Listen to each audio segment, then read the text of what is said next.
Hello. Welcome to Pantsless Tables. Welcome to episode 2 of our 10 Candles anthology series, Wick and Tallow. I am Mike, your GM, DM, facilitator, storyteller, or as I like to call it, the harbinger of our players' doom. Before we begin, quick and important message. 10 Candles is a game about tragic horror, and as such, we'll be exploring mature and sometimes sensitive themes. We may discuss topics such as loss, grief, and other challenging situations, but player and character safety is our number one priority, and we encourage everyone, audience included, to take care of themselves. We understand that some of these topics may be difficult for viewers, and we encourage you to step away and take a break if you need to. But having said that, we're glad you're here, and we hope you enjoy the show. First up, we'll just go around, get folks to introduce themselves. I will point out that G is having some tech issues at the moment, so they will join as and when those get resolved. Not tech issues, power issues this time. And I will say, unfortunately, due to some real life conflicts with schedule, Aoife has had to step away from the game, which we're all really sad about. But life always comes first. So we just wish Aoife all our love and hope that they can at least enjoy watching, if not playing any longer. So Mark, do you want to introduce yourself? Tell us a little bit about yourself.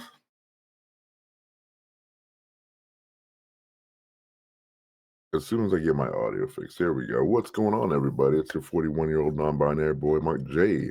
Coming to you live from the occupied nation's capital. Hey, check out Unshot with Mark J podcast. I'll pass it on to April. Hello, I'm April, they, she pronouns, smart accord everywhere, and I look forward to crying again today. And finally, hey, what's good? My name's Luyu. I use she, her pronouns. And I'm really excited to get into this one today. This is the most research I've ever done for a one shot. So really, really excited.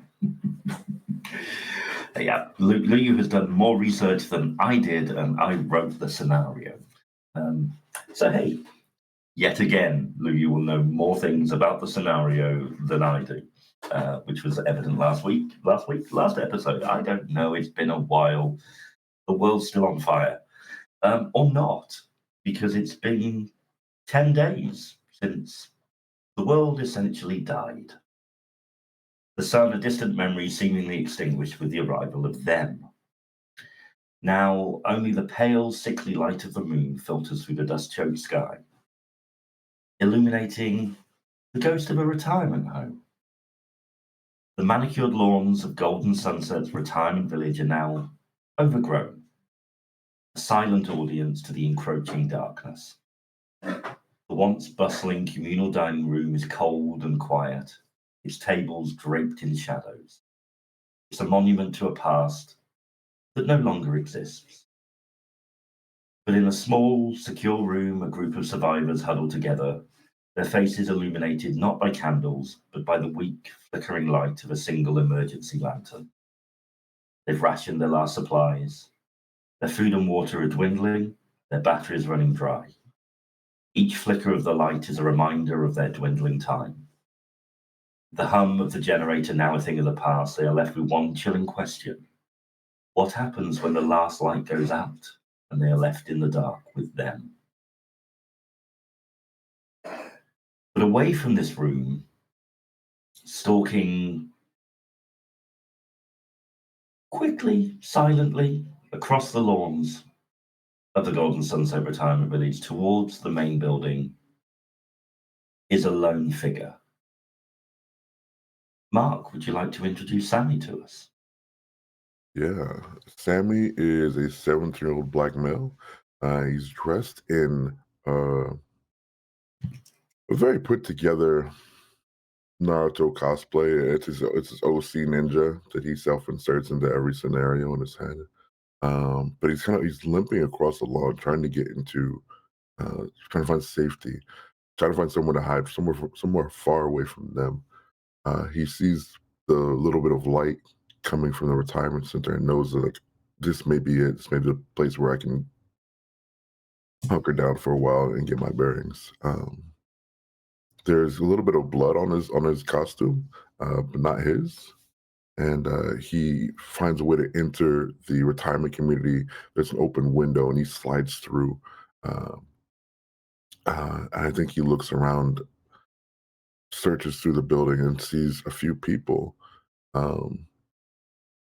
Not sure what they're doing.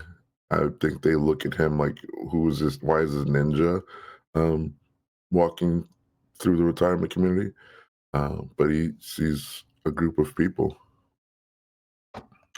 One of those people that Sammy sees will be, well, a lot younger than Sammy was probably expecting to find in a retirement community.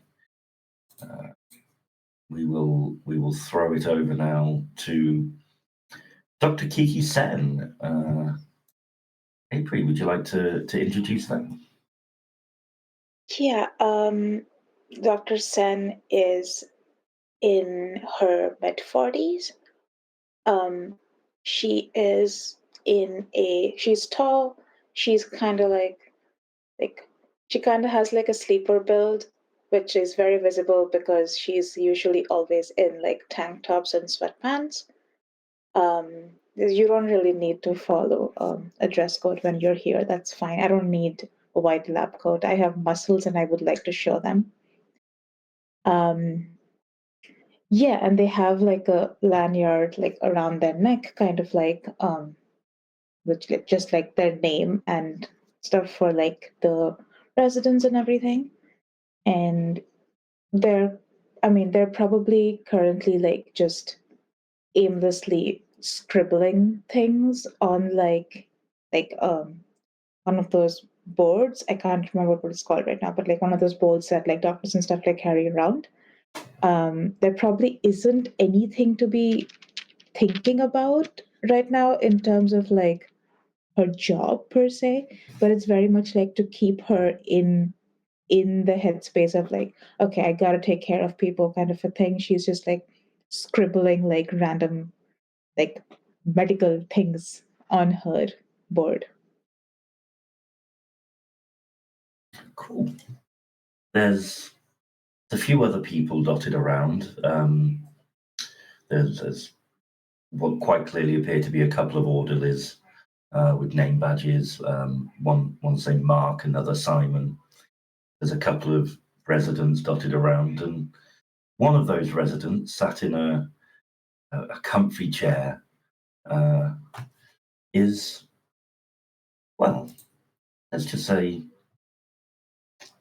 one of the older residents of Retirement Village. Louis, would you like to introduce us to Penelope? Sure. Penelope Carter is a older, small, frail-looking woman. She's rather thin and like her meat sits on her bones very tenderly.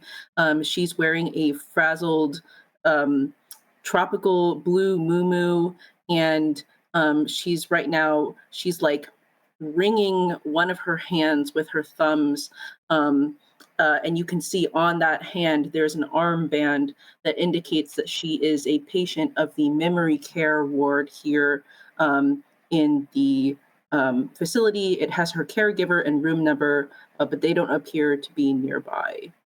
And she's just kind of muttering to herself and not really paying too much attention. Okay. One of the orderlies probably that notices Sammy first. Couple of mid-30s, looking quite weary. Mark on the name badge. As I said, he will kind of just look up and go, "Oi, You're not meant to be here. Do you not know what's happening outside? Yeah, but like you can't just come on sneaking into property. We got nowhere else to go. This is the only place I could get into. Do you guys have power? Do you have water? Do you have food? Barely power. The generator's gone out. We've got battery lights. We've got a couple of gas stoves. But come and join us. It's not the time to worry about these things. Have you eaten? I could use this bite to eat. Yeah, I'm pretty hungry. He will kind of just push Simon, his colleague, in the shoulder and go and get him some food. Simon will scuttle off to the kitchen. Thanks. Come and join us. Come and join us. Sit down. There's not many of us. There's not a lot of help we can give. We're running low ourselves, but join us. Where have you been? Where have you come from? I come from the anime convention up the street. Oh, bloody hell. Yeah. Well, to be honest, like the city's a bit further away than you probably think. You've travelled a good few miles now. I've been running nonstop. I think they got everyone. They got all my friends. Yeah, we've been waiting for some kind of alert, but nothing coming. I don't know if there's anything left out there. That's a worry. Don't know how much longer we can make it through here. Are you feeling all right, Dr. Sen? Do you want to give Sammy here a check over? He's bleeding a bit. I know it's not your specialty, but needs must. Oh, I can look him over. That's okay. I did general medicine. I can look him over. And yeah, I'll kind of like come over, like lean down / like have Sammy sit down on like a chair somewhere and like do like the basic like blood pressure, all of that, like just basic kind of stuff. And yeah, like I'll just like lean down on my knees like next to Sammy in the chair, just like holding like the little blood pressure thing as like I'm checking. I'm like, okay.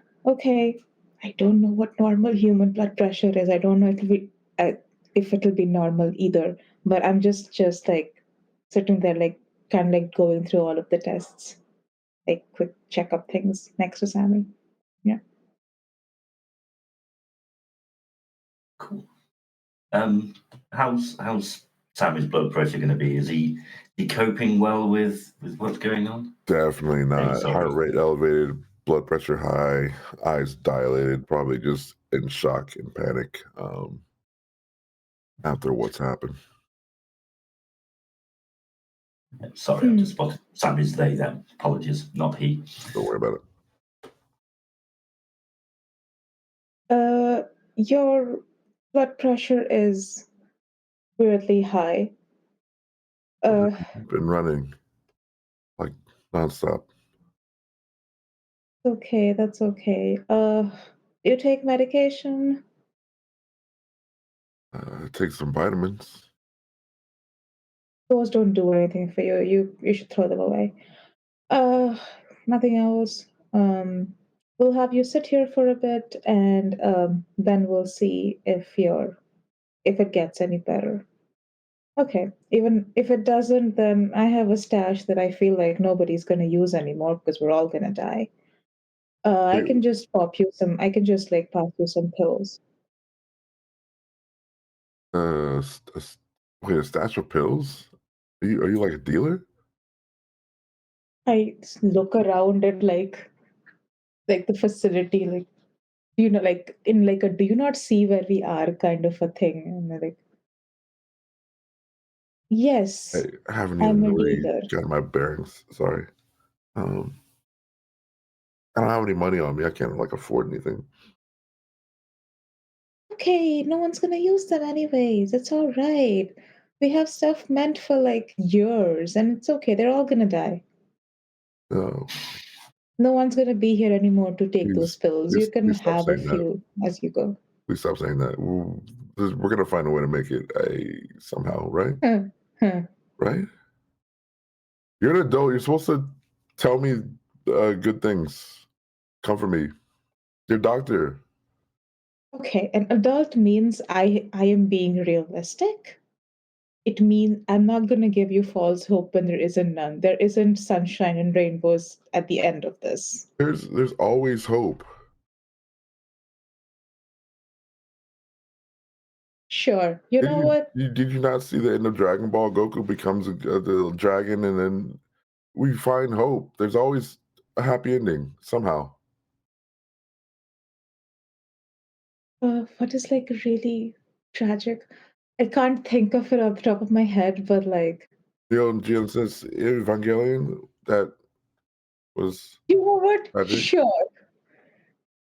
Have you not seen Evangelion? Of Have you? course I've seen it. Do you know the amount of depression that went into that fucking show? That is what we're in right now. We are not in Dragon Ball where you are going to get stronger and stronger and come out the end of it. Come out at the end of it like, I don't know, with like somebody that is named like a vegetable. And you're going to come out of it depressed and probably dead. So This is- I'm doing this as I'm taking off like the blood pressure thing and everything. I'm like, so you're gonna sit here, you're gonna take a few deep breaths, you're gonna compose yourself, and I'm gonna come back and see if you are physically fine. Okay. Thanks. At this point, Simon, the other orderly, will walk in. He looks very similar to Mark, actually. They look like there's a familial resemblance between Simon and Mark. He will kind of pop a mug of tea down on the side and hand you a sandwich. Because we only had corned beef. You were talking about Dragon Ball. I saw that movie with the bloke out of Buffy, and that was really cool. You just take the sandwich and like I don't know how to say without being like crude, but like just eat it like in 2 bites, like and start choking on the food too fast. Sorry, what are you talking about? There was a Dragon Ball movie, martial art thing with the what was his name? The guy who played Spike in Buffy the Vampire Slayer. He was in it. I don't know. No. Evolution? Didn't happen. Not real. Oh, Goku's biggest enemy is in Chet from high school, from varsity football or whatever. oh. I just remember that scene where he was like hopping around on the top of the car and That never happened. Oh, well. We don't talk about that. This is not the conversation I want to be having after everything's gone. Have we seen what's out there? No, we tried not to really. We're looking after these guys. I mean,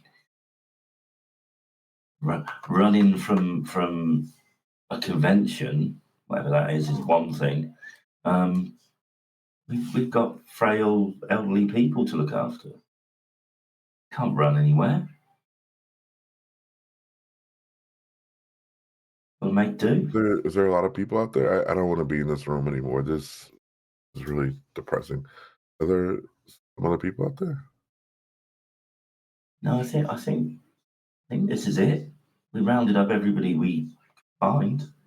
Did you not come across any other people on your way here? I mean, they weren't people. I don't think. Oh, I mean, we hear voices occasionally, but quite frankly, that makes me think I deserve to be in here with this lot rather than out there. Because there can't be anyone out there, right? You're asking me a bunch of questions I don't know. I don't know the answer to. I just don't. I don't know. I just ran. Okay. I don't know. I do this for £14 an hour, mate. You know, I don't get paid enough to answer big questions. It's you look old. You seem like you're not making enough money for someone in your mid-30s. That's Should have done better. Like that's England for you. Tried. Didn't college do something? College work out for you? Oh, I didn't get on with college too well. No, it's not for me. Not one for educational excellence. Yes, you get out what you put into it, right? Or sometimes life just deals you a crap hand. As the lot of you are speaking, you suddenly hear a noise, and it is the sound of two feet hitting the ground as an old lady hoists herself up out of the chair and starts shuffling for one of the windows. Or maybe it's that she's shuffling for a light switch near the windows. As you hear, she's walking, and you hear Penelope say, "Why haven't we got the big light on? I'd like to turn it on." As she nears the windows and like kind of pats for the light in the near darkness, but her hand snags on the blinds instead. She takes a peek outside, a little curious. Okay. Hey, why not? Why don't you give me a roll, and we'll see what Penelope sees outside. Okay, I've got not quite enough dice. I'm rolling 9, is that correct? You're rolling 10. Oh, 10. There are still 10 candles lit. I have 7, so I'll roll. Oh, Lord.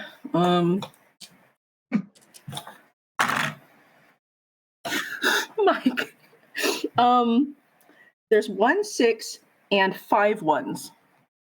Oh dear God. Oh my God. Okay, so the 6 means a success. Oh. Now, you may, if you wish, use the burning of one of your traits to re-roll those ones. It won't improve the success, but you can re-roll them, hopefully lose fewer dice. Let me see.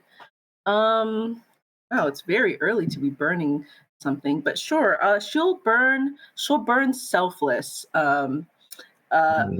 Penelope doesn't remember this consciously, but back in the day, she used to be a someone who did a lot of volunteer work. Her husband was the breadwinner of the house, but she did a lot of work for charities, and she remembers holding the hand of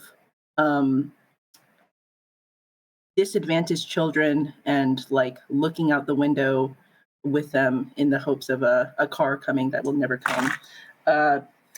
It's another 6, and that's as good as it's gonna get. Did you re-roll any ones or? No, I didn't. I rolled. I re-rolled. Yes. Yeah. So no, you got no more ones. So you keep all 10 dice in the dice pool then, and you have a success. So yeah, the Penelope kind of peeks through the blinds and sees just darkness outside. Bits of moonlight glinting off kind of the statues on the lawns, and the 2 lion-headed statues at the gates at the far end of the drive. but it looks very different to how Penelope was imagining to see outside. And I think just to incorporate that kind of selflessness into what happens, I think you feel those memories of kind of helping the less fortunate children. And that just pricks your ears up to the conversation that Sam is having with Simon, and you hear that, and it probably distracts you from what's going on outside. Probably good. And she'll turn around, noticing for the first time that there's someone that she thinks is new here. And she says, hello, love. Who are you? Hey, I'm Sammy. Gamer friend _26. Sorry? I'm Sammy. Oh, I put out a yeah. hand. Nice to meet you. Nice to meet you. She sticks out a hand. Oh, sorry. Yeah, it's like a streamer, are you?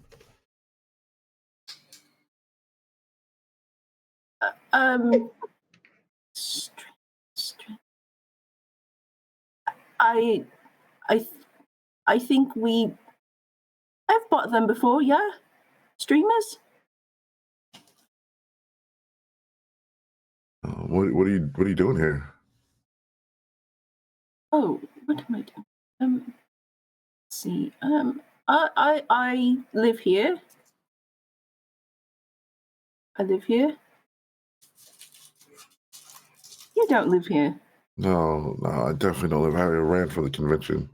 I thought this was like a influencer house, but it's just for old people.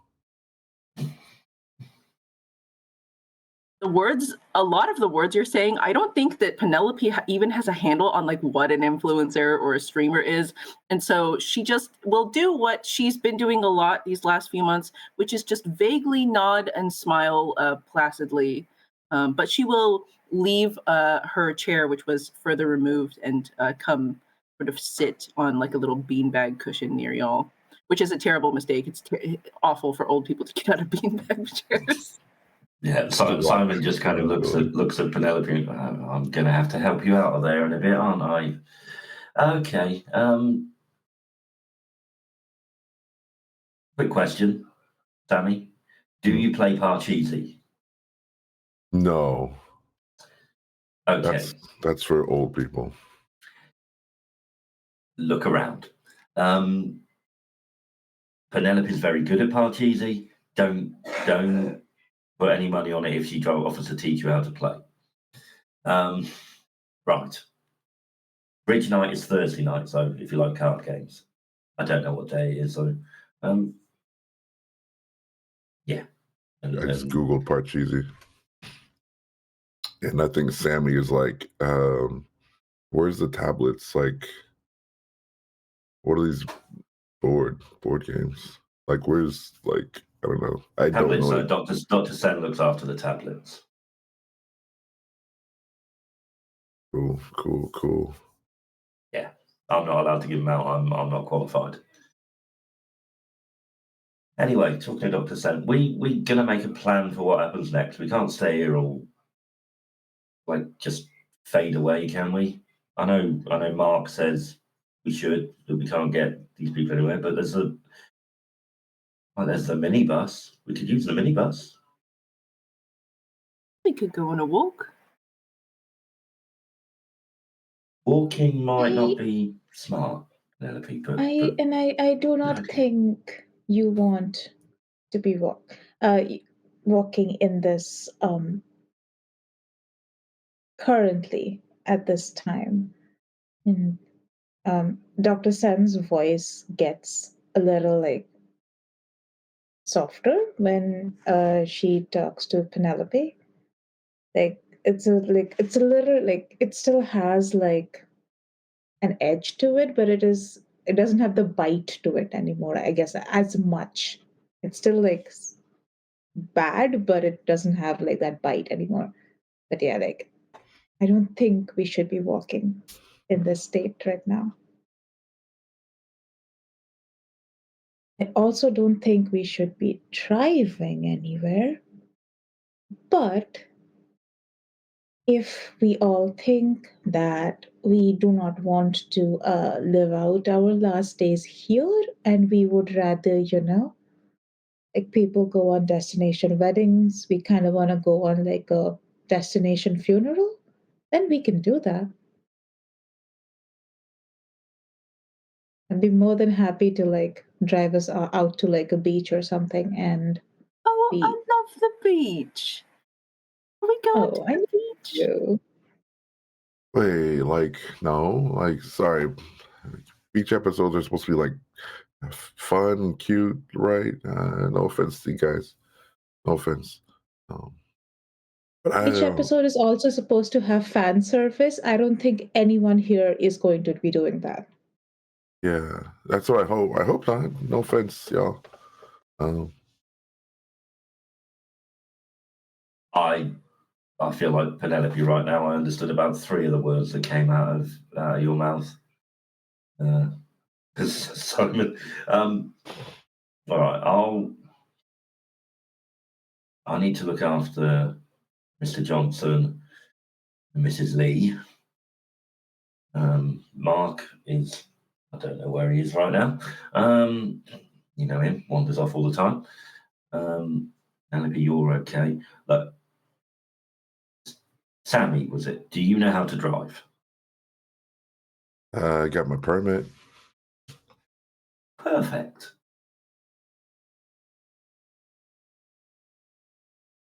Fancy a road trip? Yeah, but Try and what? find some form of civilization still alive?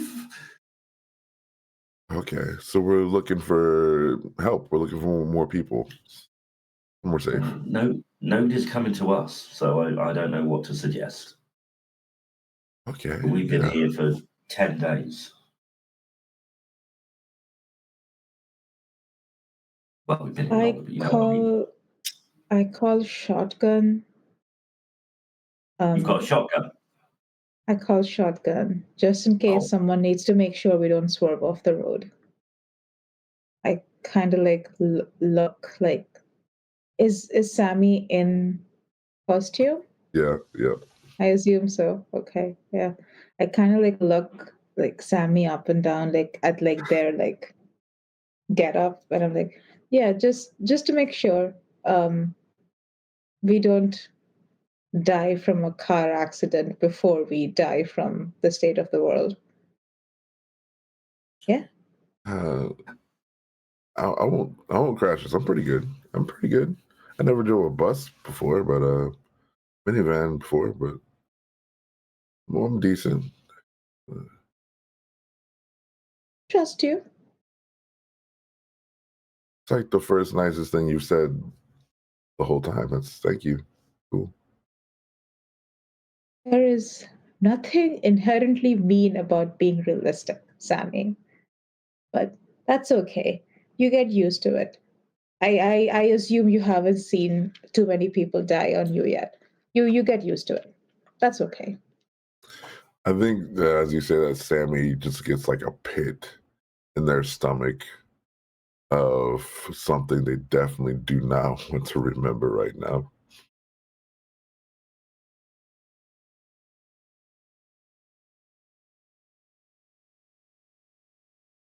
What do you think, Penelope? What are we gonna do? We're going to the beach, right? Oh, no. Can't go to the beach. It's dark. It's nighttime.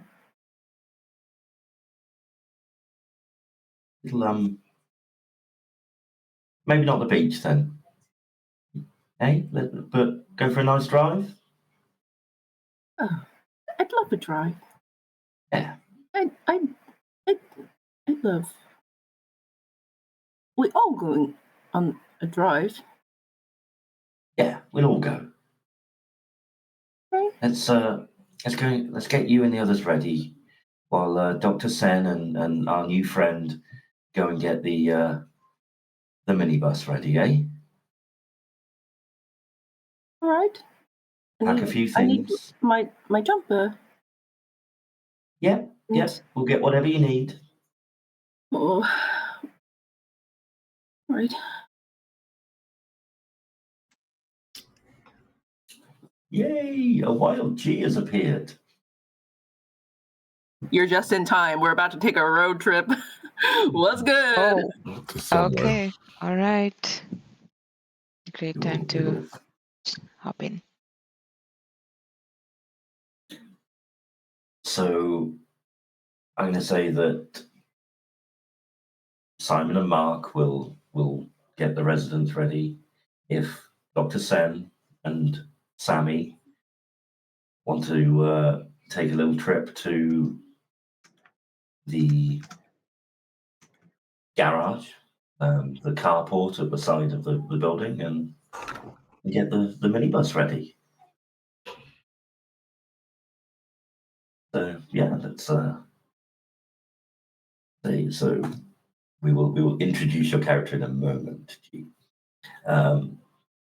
So cool. So yeah, Sammy and Dr. Sen head off down a couple of corridors, through a side door into the carport, and there's two minibuses in there. You can take your pick. The keys are hanging on the wall. One is looking a little bit newer than the other, but other than that, they're identical. They've got the name of the nursing home written on the side.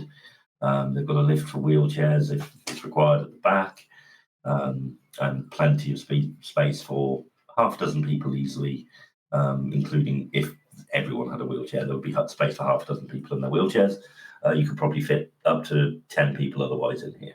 So it's quite a small minibus designed for care home.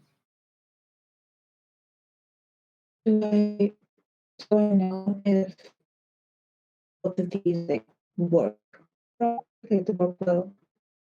Well, let's find out if you know. Naturally.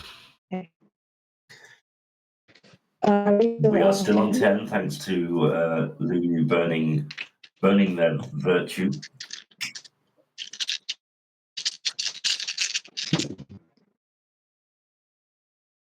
Okay, that is one. That's so horrible. Okay. I'm going to presume you don't want to burn anything to re-roll the 1. A 6 is a success, obviously.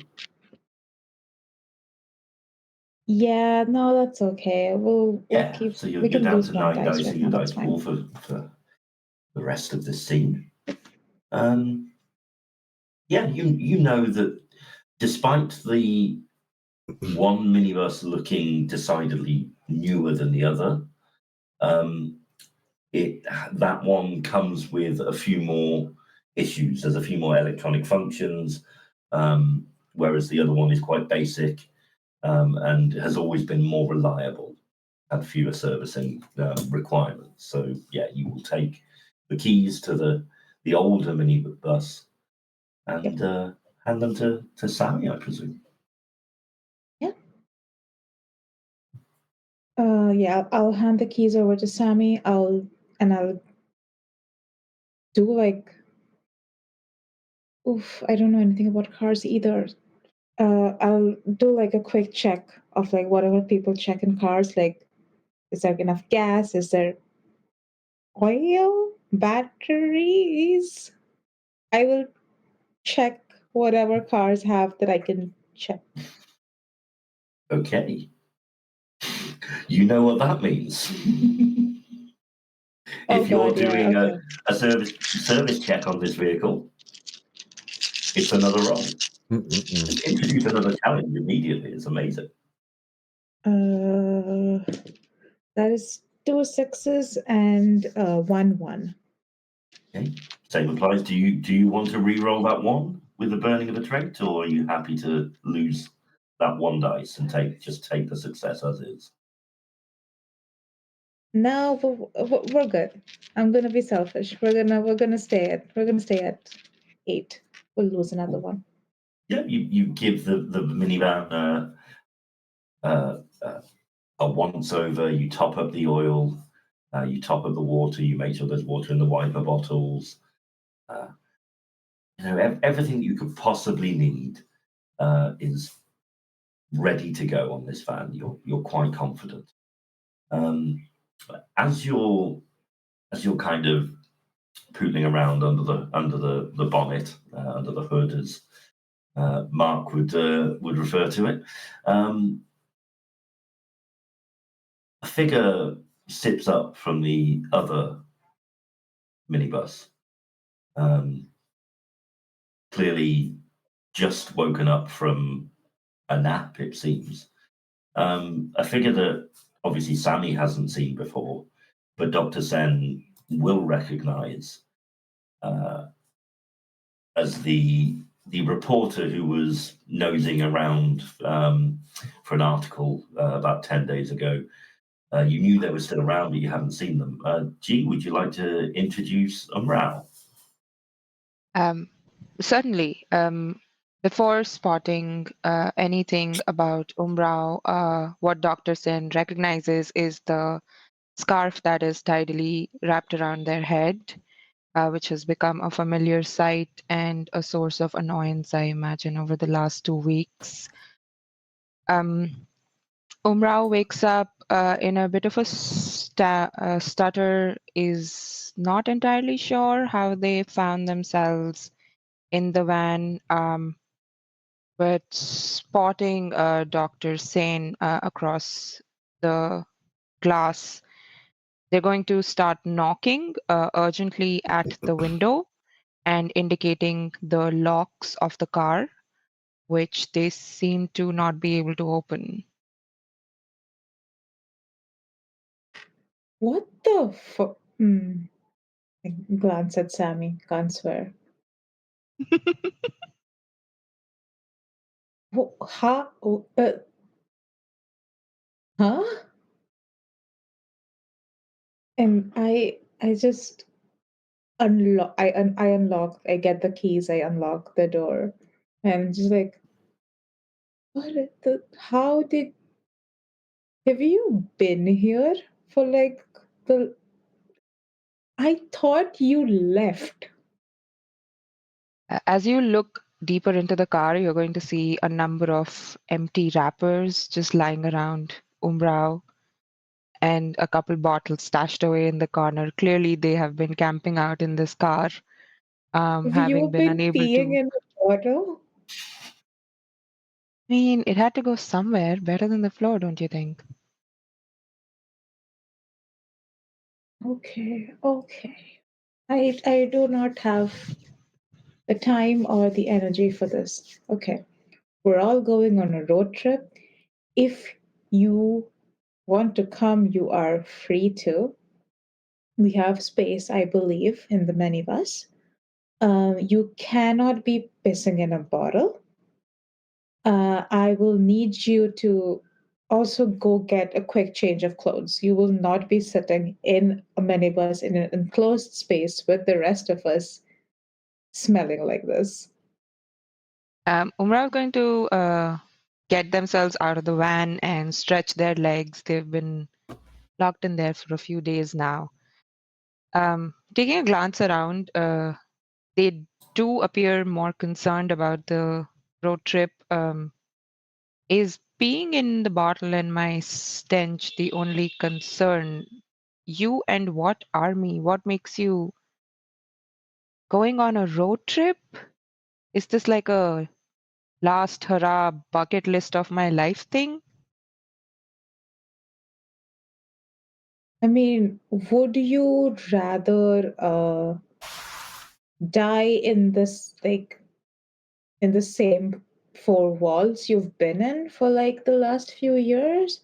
Or would you rather die on a beach while watching the stars? If there are any left. I don't know what's happening out there.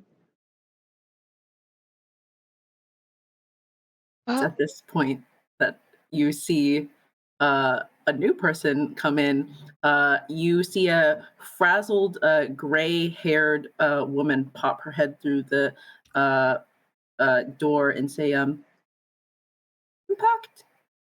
Oh, hello. Has Umrao met Penelope?"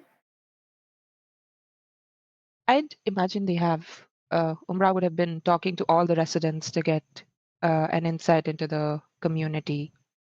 Perfect. Penelope will shuffle towards you and she'll say, "Hello, love. What's your name?" Hi, Penelope. We've met. I'm Umrao. Oh, apologies.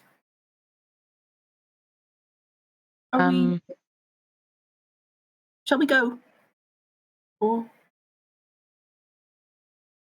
Looking down at their outfit, Umrao is going to indicate to Dr. Sen and say, apparently I am required to change into something more fitting for said road trip.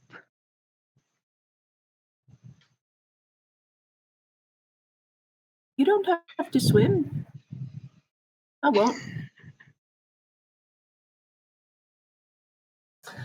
At this point, Mark and Simon, the orderlies, will come through with the two other residents, kind of get them loaded into the van. They're very quiet. You know that Mr. Lee is certainly non-verbal at this point,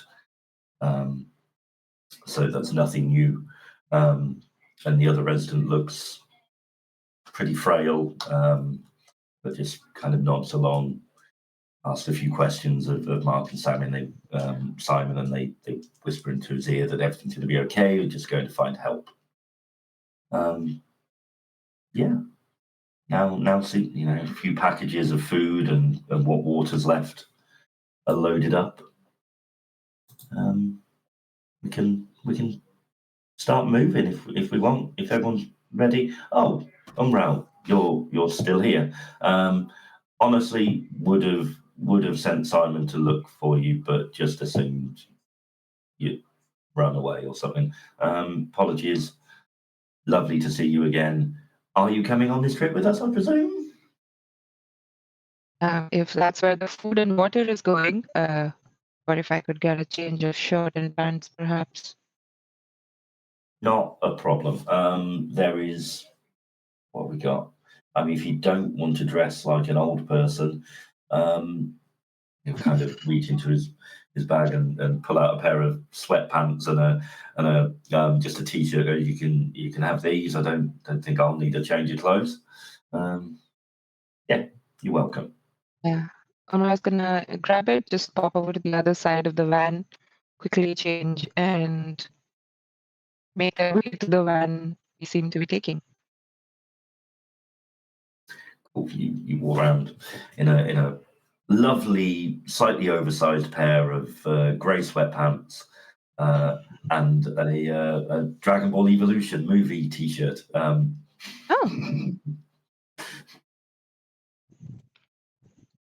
That's one way to know I have no clue what Dragon Ball Z entails. That's all right. Nobody here does. Well, one person here definitely does. Cool. Simon sits kind of in the seat behind Sammy, first passenger seat, and you sure you know how to drive this thing then? Yeah. It's like the Kill episode where they have to drive to school and the old people try to shoot them up in the van. And it's probably gonna be like that, a little scary, but they get through it in the end. Oh Lord. Yeah. I know exactly what you're on about there, mate. Off we go then. To the beach, I guess. South End, here we come. Let's go. Okay, you Roll. start the van up. Have you ever driven stick? That's what I was gonna say. No matter what, the car is gonna be like, it's like jump, jump, like hard brake. Like it's gonna be a mess. It's gonna be a bumpy ride to say the least. Probably not the best environment for like elderly people. It's not smooth, but y'all made Sammy the driver, so this is what it is. We'll find out how quickly Sammy gets the grasp of driving stick with a roll. You have 8 dice at the moment in the pool still. So I hope you roll no sixes. I should have not burned my tray. Are you like a race car driver? Was your trait? Oh, 1, 2, 2 6s and a 1. Okay. Again, you are free to re-roll that one with the burning of a trait if you wish. Too soon. I'm gonna.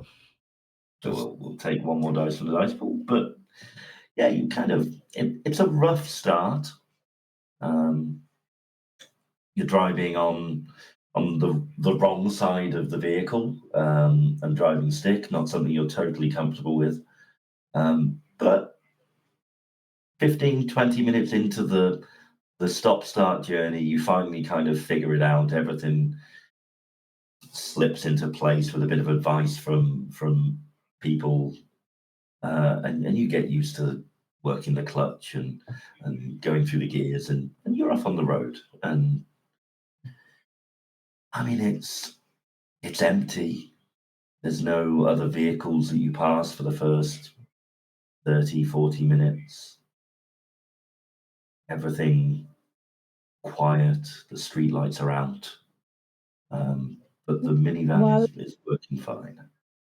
While we're driving, can I since I'm the resident there, I would have known quite a bit about the old people in the minibus with us. Since I am shotgun next to them, can I there'll probably also be CDs and stuff in the minivan. Can I put on music that I know that Penelope and the other 2 people will like? You certainly can. What? You look in the glove box for some CDs. What are those? Be glad it wasn't cassettes. Listen, back in my day. Let's turn this into a challenge because, hey, I don't know who was driving this thing last. Give me a roll to see what CDs you find. Okay. 7 dice. Those are CDs? It's 1 6. Get it? No. 1 6 is a success. I could give you a disadvantage, Mark. I would have, in some way or form. Louis, what are some of Penelope's favorites?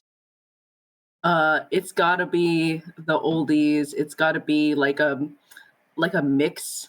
Maybe someone burned it a long time ago and they wrote 60s mix or something. There's a collection of artists. There's belters and there's things like that. But specifically, the song I'm thinking of is "Even the Bad Times Are Good" by Tremolos.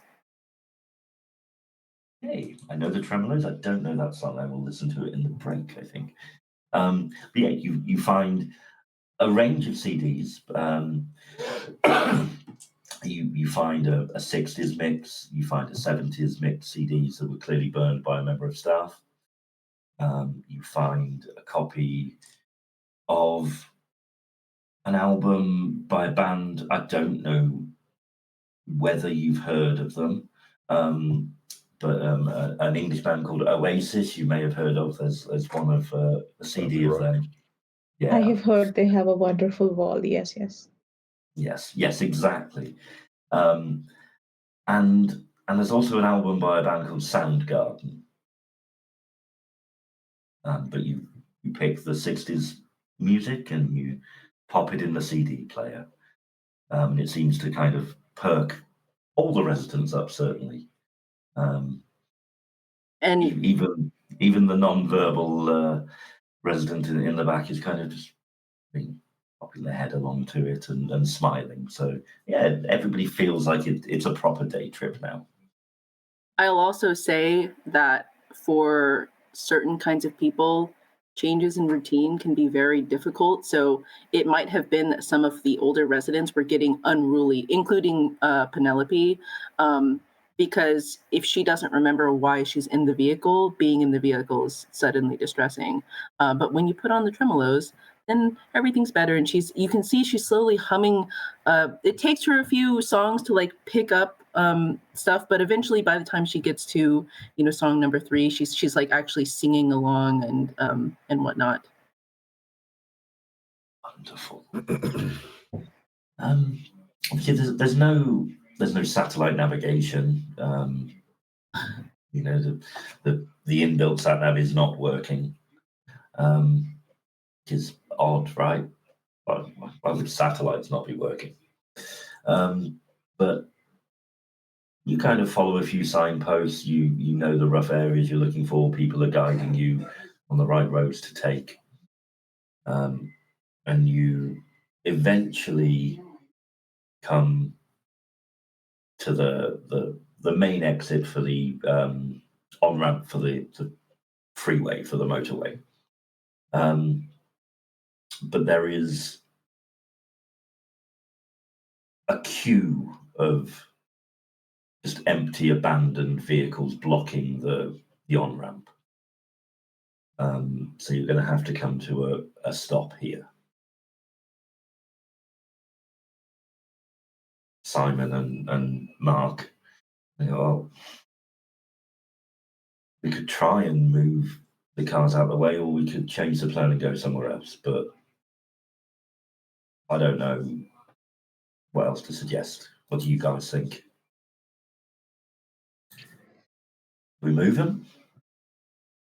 There a path? Definitely raid them. They might still have a bunch of fuel sitting in them. Also not a bad idea. Why have we now I think we can move Why them. have we now stopped? There's traffic.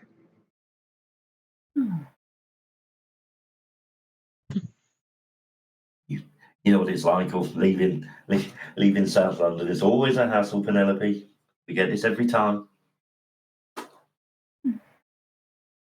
She's satisfied with that answer. It's good enough. I look at Sammy like, you wanna go somewhere else? Like, do you wanna change the route, or do you wanna like go wherever it is that this road was gonna take us? Then we can go move things. I don't know. I don't even know where we're going. I'm just along for the ride. You're all grown-ups. Maybe don't ask me, because I don't know where to go. I don't know what's out there. None of us know what's out there.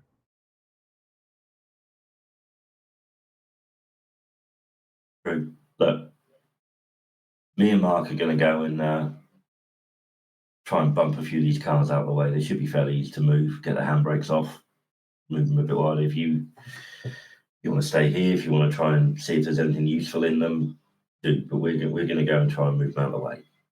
Please give us an option, and they'll step down from the minibus and go and start moving some cars. What's their light situation? They are, at least initially, in the headlights of the minibus. So for the moment, you can see them.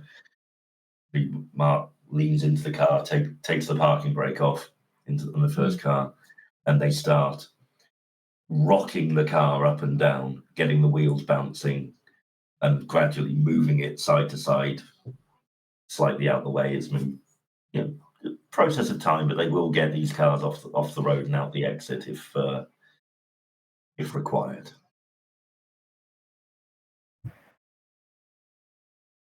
I'll ask Sammy to like, as they keep moving the cars, to like keep driving, so that like they're still in our line of sight, like they're still in like the cone of vision and light or whatever that we have going on. Ah, yes, this 17-year-old American who's I assume they were American actually. I didn't ask. I just assumed they'd come over for a comic convention. I don't know. You tell me. I'm Welsh, but I'm not doing the accent. Okay, Just kidding. I'm Welsh. just kidding. American is fine. Welsh and American are practically the same thing. Don't kill me, Callum. How dare? So good for you. So good for you. Bye. It was nice knowing you. Oh. Dare. Oh, brilliant. Kieran's clipped that as well. No. Yeah. Obviously, 17-year-old just learned to drive stick. You're asking them to perform a series of intricate forward and reverse movements in the car to keep these lights in the direction. That is going to be a challenge. Yeah. Whew, what do we got left? Let's see. 7? Still on 7, yeah. Ooh, yeah. 3 6s, no 1s. You have taken to driving like Morgan Freeman in Driving Miss Daisy. You are literally the best driver of elderly people that has ever been conceived of. It is a smooth ride back and forth, keeping the orderlies in the headlights as they move these cars out the way.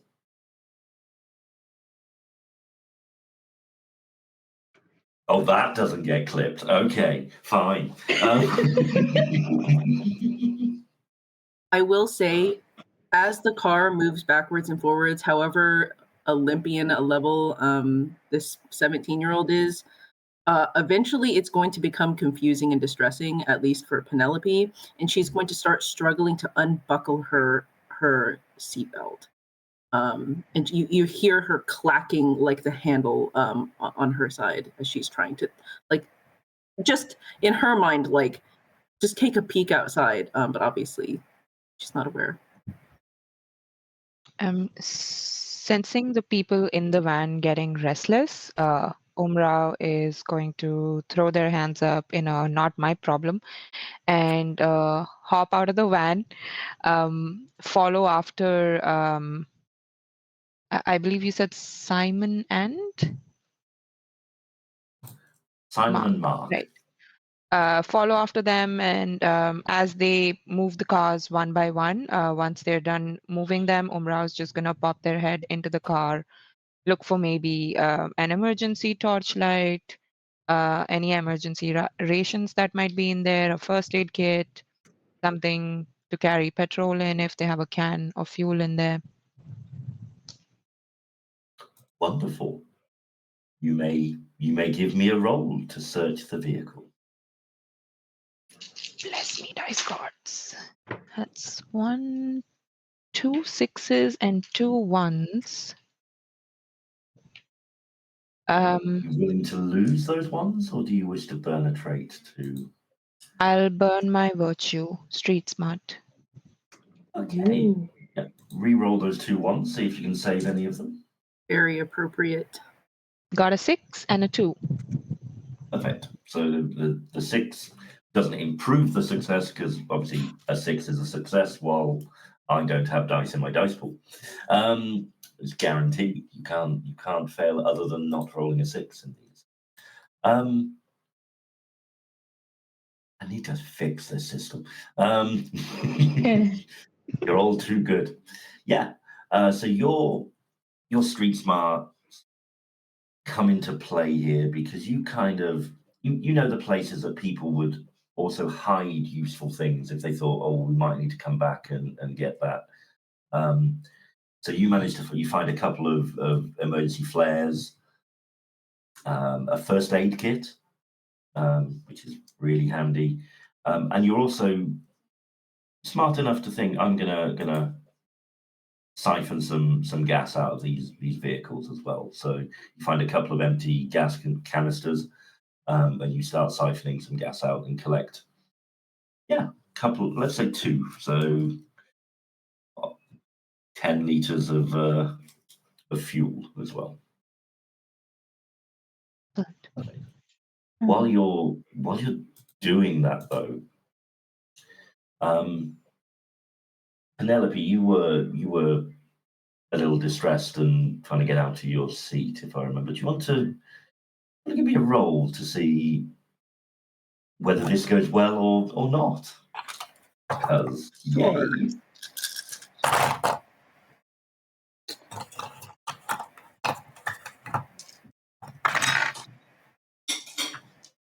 Four ones and 0 6s. Oh. Okay. Would you like to burn your vice in order to re-roll those ones? Or you can choose to roll, just roll with it. If you feel like it's an appropriate time to end the scene. I think it's okay. I think I'm good. Okay. So, Oh boy. first of all, it was a failure. So, I'm going to say that during the commotion of Penelope trying to unfasten herself and see what's going on, and that Dr. Sen stops them from leaving the bus. And I'm it just gets gonna them like lean through and like just make sure like then they don't just wander off. Yeah. Yeah. But when you look around, it appears the other 2 residents have got off the back exit of the bus and are nowhere to be seen. Oh, Lord. And the scene ends. We darken a candle. We refill your dice pool back up to 9, because there are 9 candles now lit, and it's time to establish some truths. So, this is the truth. The world is dark. Lou, what else is true? This is true. The car that we're in has a battery-powered flashlight, but the batteries are not inside. They're in a radio that Penelope is holding. Okay. This is true.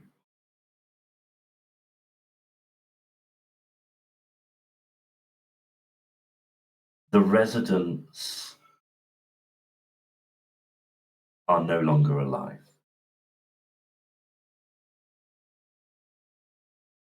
Mark? You're muted. You're muted. You're muted. I was doing that. This is true that all of the people that were in those abandoned cars are watching us.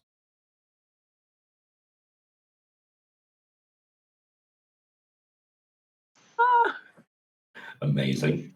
G? This is true.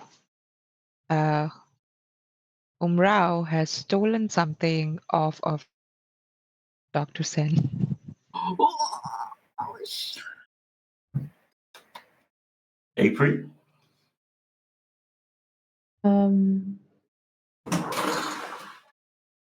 This is true. We can hear the ocean getting louder and louder.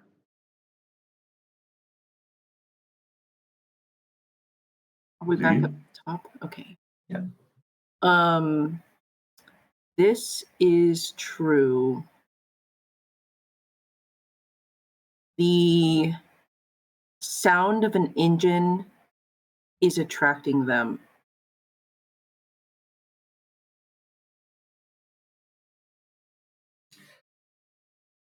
This is true. The people watching are wondering whether to attack or not.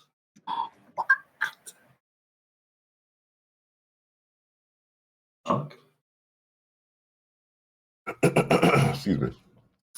This is true.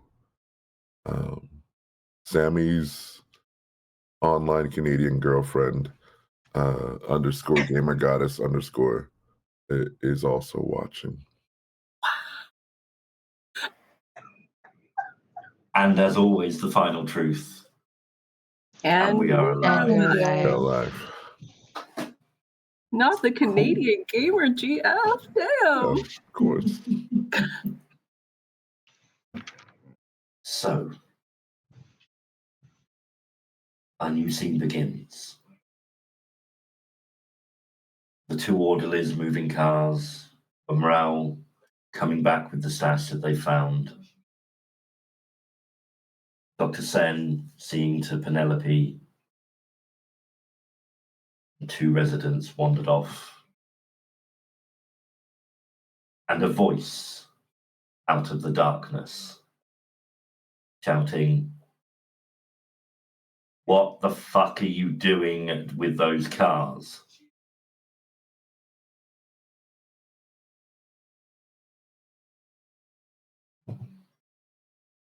I stick my head out the window, like trying to look for like the source of the voice. Like they're in the way. They're exactly where they need to be.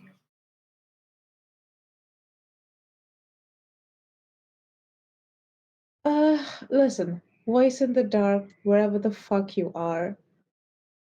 We need to go somewhere. Wherever they need to be is unhelpful right now. Where are you going? Going to the beach. Yeah, that. We're going to the beach. There's a pause for a moment. And the voice goes, "Is that a little old lady?" What? Why are you... Hang on. Golden sun. What the... Fucking hell. You could have told me it was just a minibus full of... Oh. Right. Hang on a minute. And a group of half a dozen armed gentlemen walk out of the shadows, dressed in combat fatigues. Right. I wouldn't suggest you go to the beach. And I would why is suggest you that? come. Well, have you seen everything that's going on with the fucking world? When you step off on your own, you don't come back.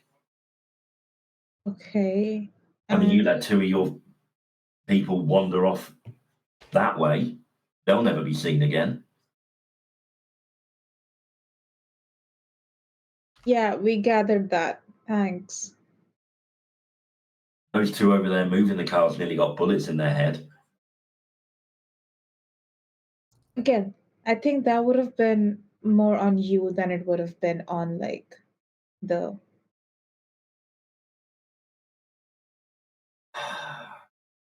Look, the world's gone to shit.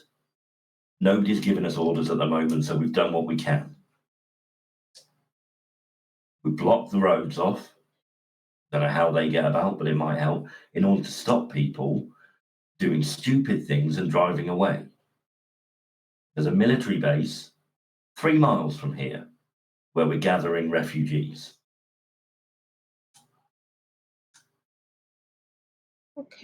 okay. Not Okay. refugees. We're taking a trip.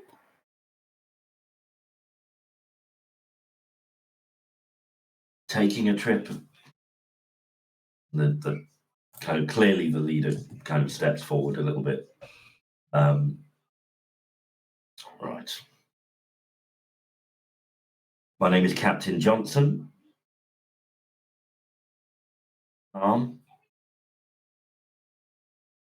The plans for the trip have been changed slightly. You're going to come with us, and we're going to have you as our guests for a few days. There's a lot of fellas back there who haven't seen their old mums for a while, and you know, I think you being around would cheer them up. She looks around and she looks at Dr. Sen, who she recognizes the face of and trusts, and is trying to read her expression. Can she do that successfully? Can she? You tell me. So I guess, shall we roll? All right. Yeah. Can an old dementia patient pick up the context clues? More.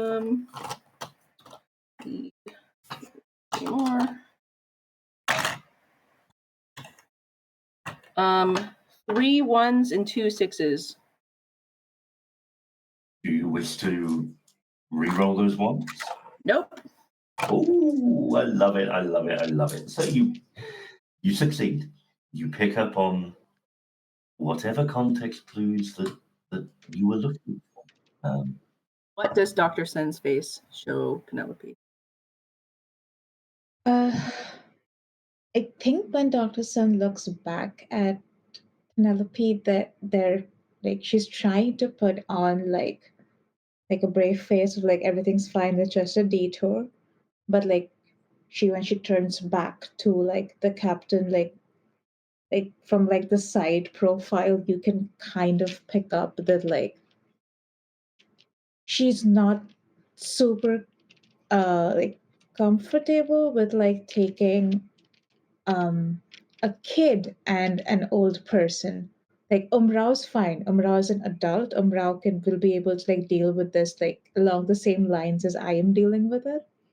But taking a kid and an old person as well to a place where there's like trigger happy people is not something that she looks super comfortable with. In that case, then Penelope will say, Love, we don't want to go with you. We want to go to the beach.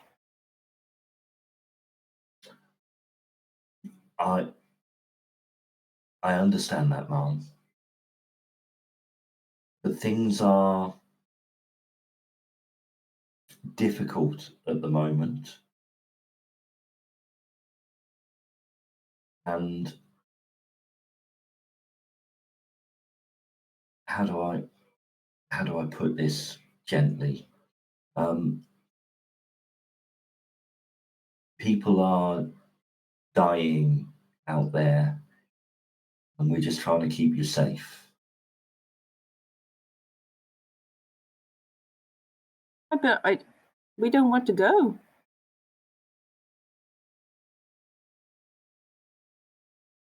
I kind of want to go. There's shelter and guns, and everybody's in cosplay, whether they want to think about it or not. Speaking of which, Sammy, please feel free to add a hope dice to whenever you roll. Okay. Because your moment has arrived. Oh. The authorities have come to save you. Cool. And that feels like an appropriate time to take our break. Our party, I don't know if that's the right word. Party sounds a little bit too D&D for me. We're at an impasse on the road, met by a group of military gentlemen who had invited them to come back to their base. A little bit of resistance to this was displayed by Penelope, and we'll kind of explore how that goes. So yeah, Sergeant Johnson, Captain Johnson. He's not I haven't demoted him immediately. Captain Johnson. I've even got Captain written down here, but you know, kind of looks around, sends a couple of his men off to gather the stragglers in Simon and Mark, and they come back over. I don't want to insist, but I'm going to have to insist, right? It's not safe out here. We can offer you protection. We've got food. We've got power. We have generators, like feeding the lights. You are safer with us. C Squadron will look after you. What are you guys doing to stop this? Are you guys like going on the attack? Their attacks don't seem to work. So it's all defense from here.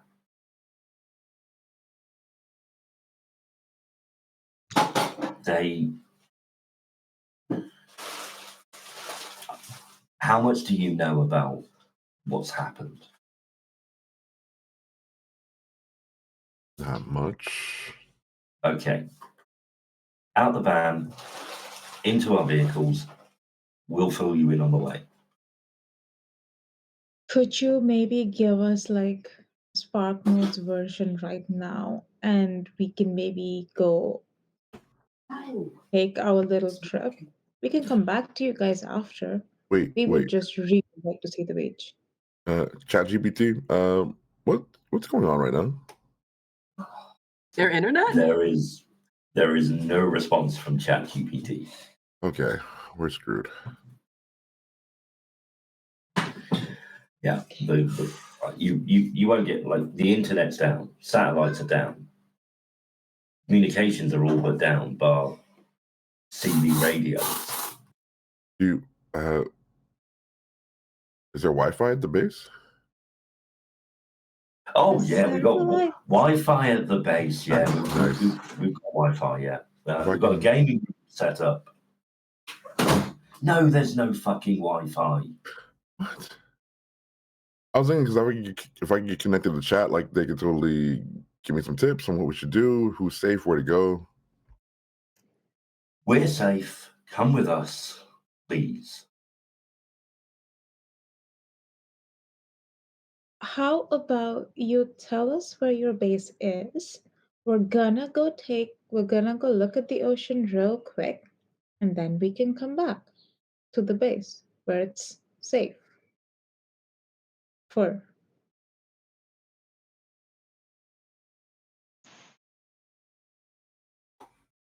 You're signing your own death sentence. I Uh, believe we all signed that the second we were born, but that's okay. Go on. You know- Give me a gun. Give me a gun and I'll protect them. Oh yeah, Do we'll not just give give you a gun. child a gun. I just drove here. I'm old enough. Yeah. This isn't the US of A. We don't just hand guns out willy-nilly. Damn, felt that shit. Right. So otherwise I would just have one on me. I wouldn't even ask.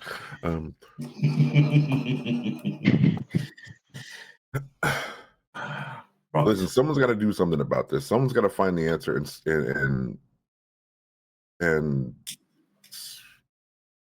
the day. Why can't it be us? We're a mismatched band of old people and older people.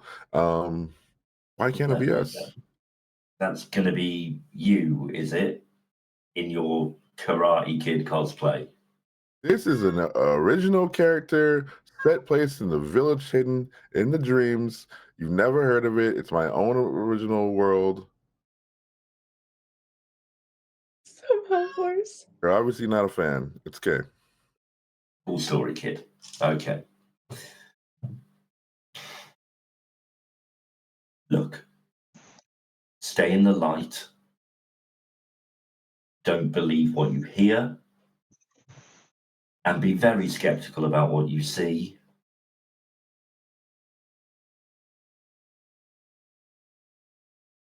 They can look like How us. many people do you have in your base? What, civilians or military? Civilians. Last head count was 103. And military? 40 or so. And one cat. And you plan on keeping them alive? How? For keeping the generators going. Well, you know what? Your plan sounds about as rock solid as theirs does, so I think I'm going to stick with the van.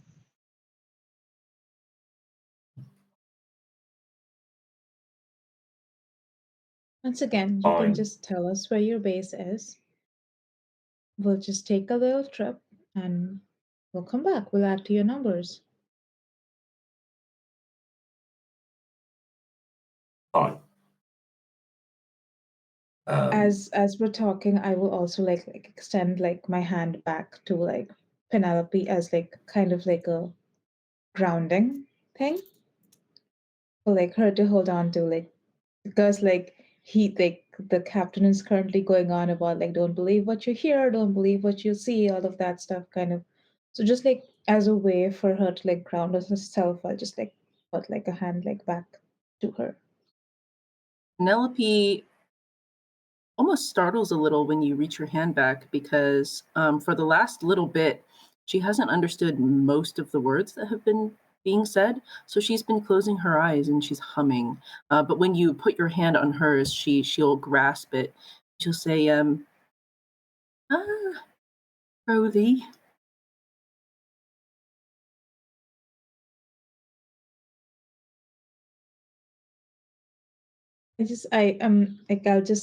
I'm not gonna say anything or whatever. Like I'll like leave you to yourself, but I'll keep talking while. Yeah. And you just hear her go, unholy bubs, the sea. She's just like sort of half muttering to herself. I love Penelope so much. Captain Johnson hands a piece of paper over with an address scrawled on it. It says Sharpshooter House, Croydon, which is not far really from where you came from. So you at least would know your way back. A few of his men help Mark and Simon to move the remaining vehicles out of the way. Mark and Simon come over and kind of sheepishly, Mark looks up and we're going with them. You best of luck, but quite frankly, why wouldn't we go to safety? Hello, miss? Penelope calls into the near darkness as she sees a young woman. Okay. Young lady runs out of the dark and up to the van, where two soldiers immediately turn around and point their rifles.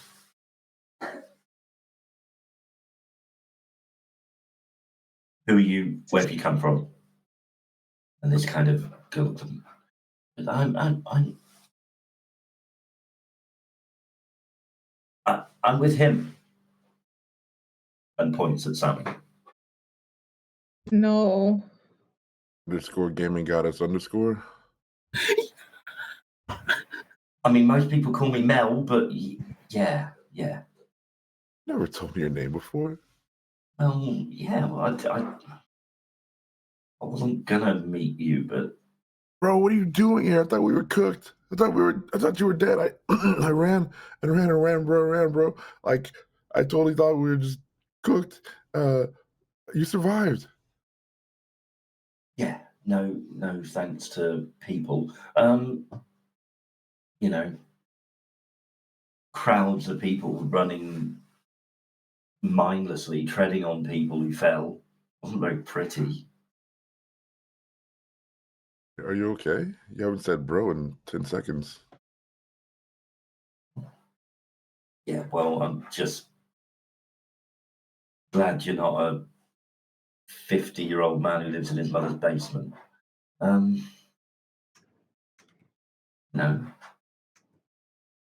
Different out here. Are you gonna? We're doing a beach episode. Gonna be tight. Gonna be cool. You should totally come. Got room. We're going to the beach. No. Like, we're going with them, right? We're gonna head to the beach probably real quick, and then we're gonna come back and meet you. Okay. I am going with them.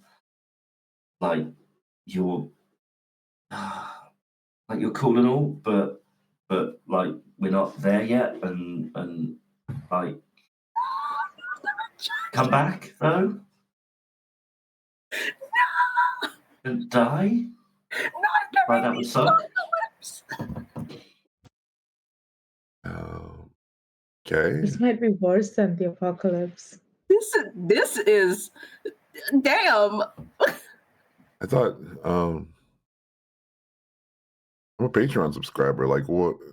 I thought we chat. We talk in chat, and I'm always in your chat, and you're always like, hey, gamer friend 26 underscore gamer friend 26. Like, I thought bro, it's okay. It's cool, bro. Like, you get to choose whoever you want to be with. It's whatever, bro. Like, it's totally fine. We're gonna go to the beach, though. They've got guns. They'll keep us safe, right? Unless you're gonna go Super Saiyan or something, but I'm a ninja. Come on. Tatabayo, right? Exactly. So I'm going with them. You do what you want, but just stay alive. Come See if back. they'll give you a gun, though. Yeah, that would be cool. All right. You come back, and I'll have a gun by the time you get back. Deal? Yeah, totally. And then we'll just chat it up. We'll just talk and do a thing. Because like IRL is like weird for me, right? Yeah, it's kind of weird. Like, I haven't had my phone. There's no internet. There's no chat GPT. I don't know how to like. It usually tells me how to deal with situations like this. Yeah, tell me about it.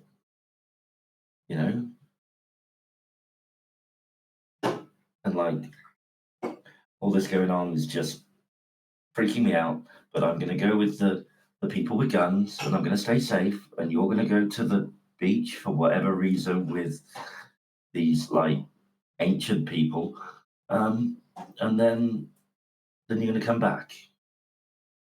Okay, I don't know for sure, but I just have a feeling that the beach holds the answer to this whole thing. Like, if we can do something at the beach, we can like bring everybody back. Okay, well, yeah, like I say, don't die. And she reaches in, gives a very quick kiss on the cheek, and then runs back into the safety of the military gentleman. You have my consent. That's fine. Yeah, kind of figured from the messaging, like,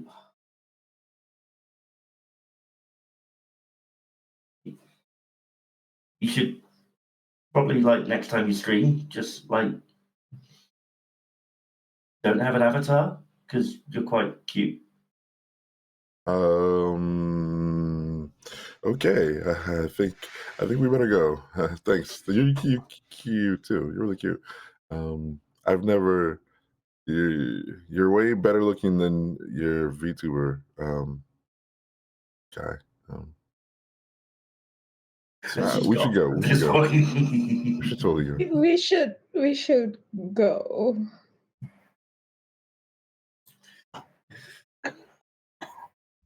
I need to roll some dice to see if I survive this interaction. Bro is cooked beyond belief. For real.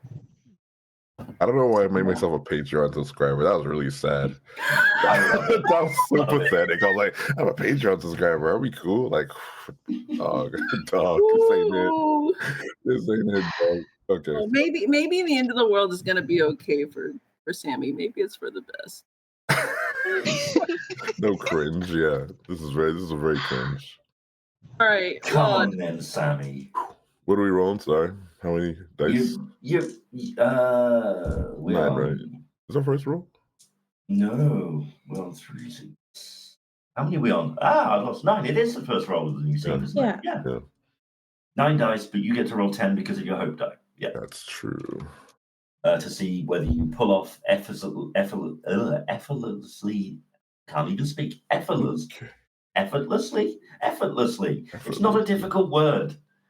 It's effortlessly to say. Yeah. One would say it's effortless. Yeah. To say the word. Yeah. 4 6s, 1 1. Yeah, I mean, I'm going to assume you lose that 1 from your dice pool, because who wants to burn a moment for 1-1 when you got 4 6s? Yeah, you like leave the handbrake on a little bit too long, burn some rubber, and then release the handbrake and shoot off in this minibus at the probably shock of Penelope, who wasn't expecting that. But you made a cool impression on a young gamer girl. Underscore gaming goddess underscore. Exactly. Because gaming goddess was taken. Holding on to sanity. I'm barely holding on to sanity. Samuel you'll probably hear Umrao mutter under their breath, I'm so glad I'm going to be dead before I have to watch my children flirt.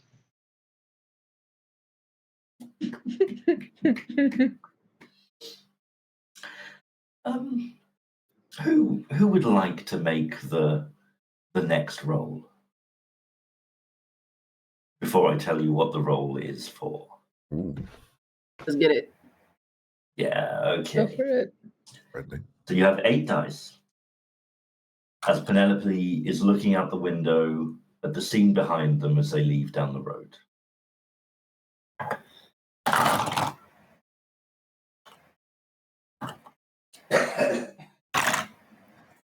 Zero 6s, 0 1s.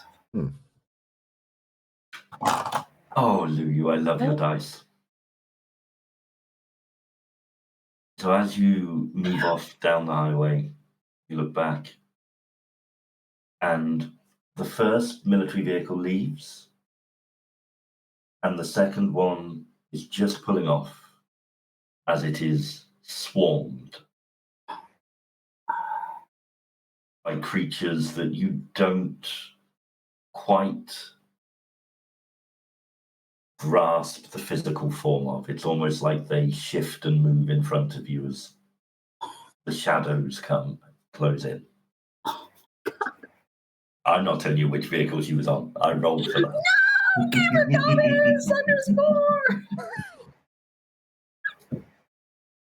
Oh, God. And we darken a candle.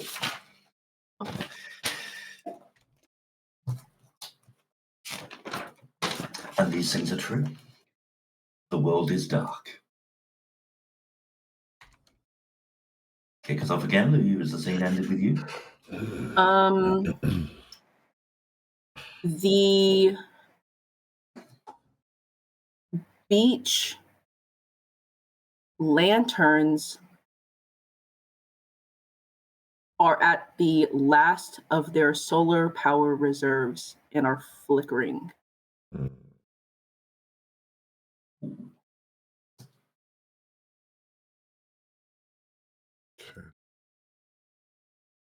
The water is not safe.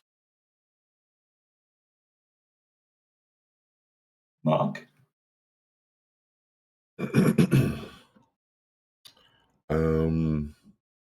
There are survivors at the beach. G? This is true. Storm clouds are rolling in. Mm. April? This is true. There is blood in the sand.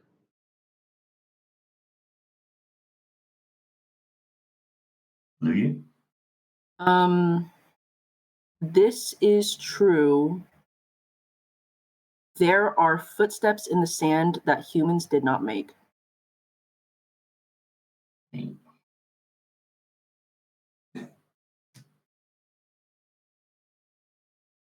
This is true.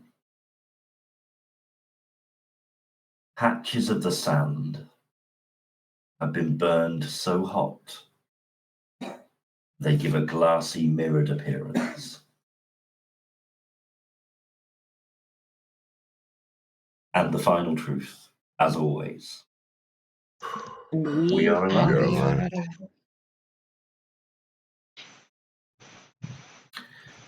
So the minibus arrives at the beachfront. There is some dim lighting along the promenade, and there are a couple of big oil drums on the beach with fires burning in them, and a group of people kind of just hanging out.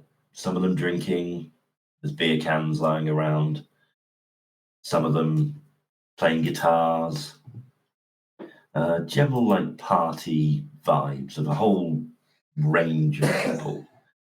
You guys descend the minibus and step onto the promenade. What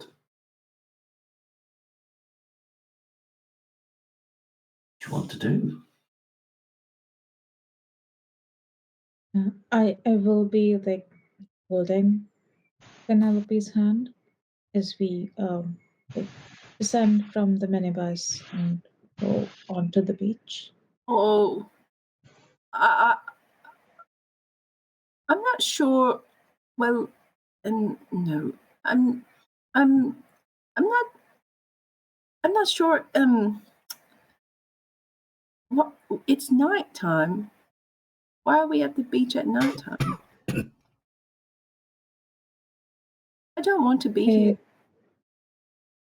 It'll be nice to feel the sand under our feet and look at the stars.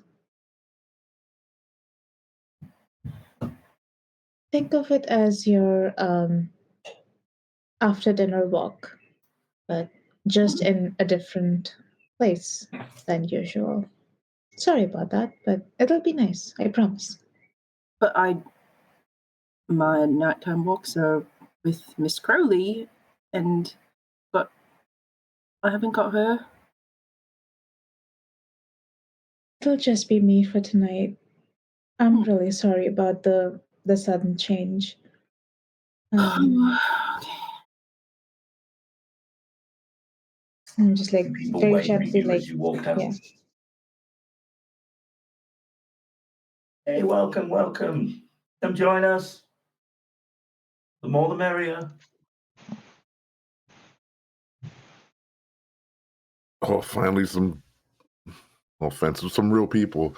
Hey, you guys, what are we doing? What's going on? Just like partying? A guy of about 22, 23, kind of long hair, wearing shorts and a casual plaid shirt. Yeah, we're just, enjoying the end. We're going to go out, but might as well enjoy it, right? You guys don't have any plans? That's it? Just the... No, we just sit, chill, drink. When people have had enough, they wander off, and yeah, we don't ask questions. We shouldn't stay here that long, then. Stay, go, do what you want, dude. The end of the world. There's no rules to it, right? Dr. Zen, what do you think? I mean, I lean away from Penelope a little bit. I mean, we're all gonna die anyways. You might as well be drunk while you're. Have you ever had alcohol before? Oh, I just got my first kiss. That would.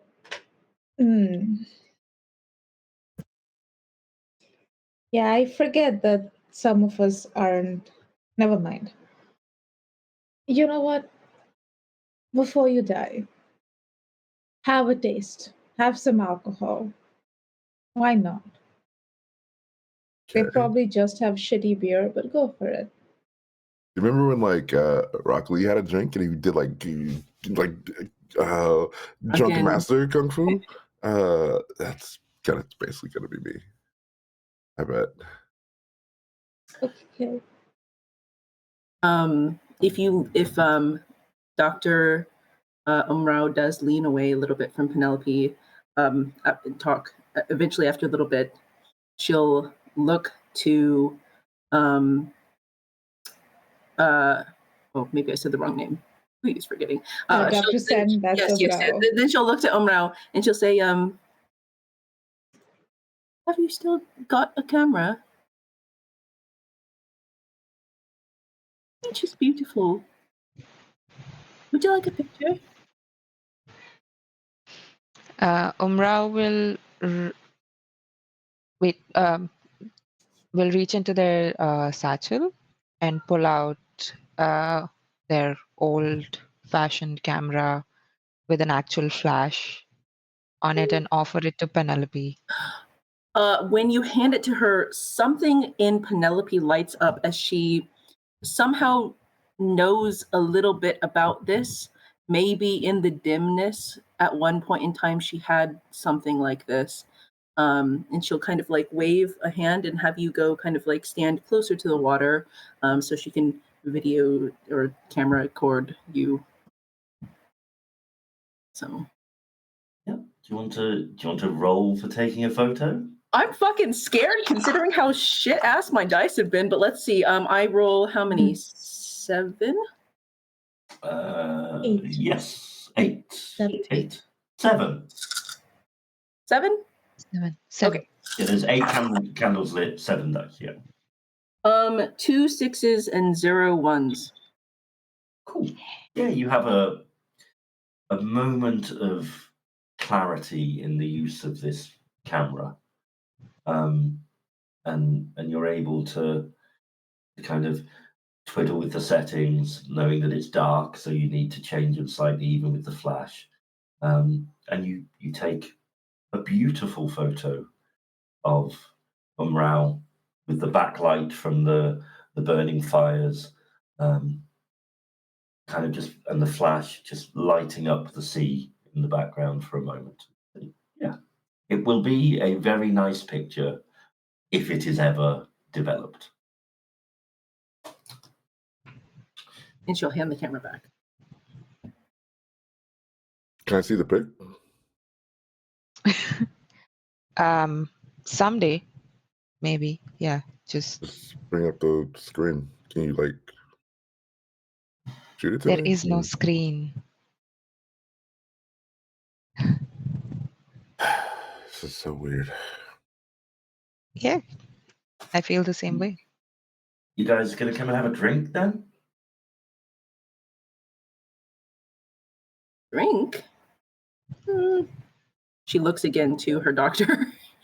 Is that advisable? I give like the smile of like, why not? Then I suppose she will. She will toddle over and she'll see what's available. What's available, Mike?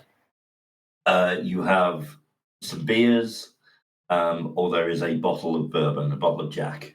Ooh, I'll take the bourbon. So the bottle, yeah, we'll get passed round. Who's having a drink?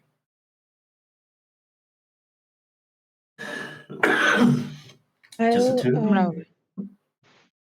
I'm Yeah. gonna do the beer instead, and I'm gonna go like take off my shoes and go like stand at like the edge of the water where the waves just like come like lap at your feet. Yeah, like I'll just make sure like everybody, like the kid is settled, the old woman is settled, Umbral can take care of herself, and I'm just gonna like 2 minutes to myself, like grab a beer and go stand at the edge of the water. Just Okay, so we'll resolve two things then. So those drinking the bourbon, one of you can make a roll for the group. Do you? Yeah. You got the high dice. Yeah. Okay. Sorry, this gesture means you go ahead, but Oh sure, no, I thought I meant I'll do everything. Oh no. I'm just kidding. No, but just kidding. my bad. It's 0 6s and 2 1s. Oh, I want to burn. Oh my shit. well, the bourbon Maggie. kills you. Moody. Do I want to burn Moody? So all you would have to do is re-roll them. If you like win or lose, we will incorporate your moodiness into how the scene ends or continues. Let's see.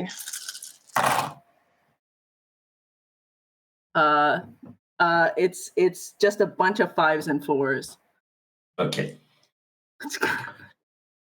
I rolled so good last time. Penelope takes a swig from this bottle of bourbon, passes it on,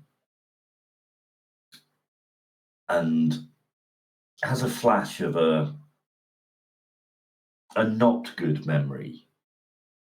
And it changes her mood slightly. What does it recall? What does Penelope recall that she drinks from this bourbon bottle? Her father.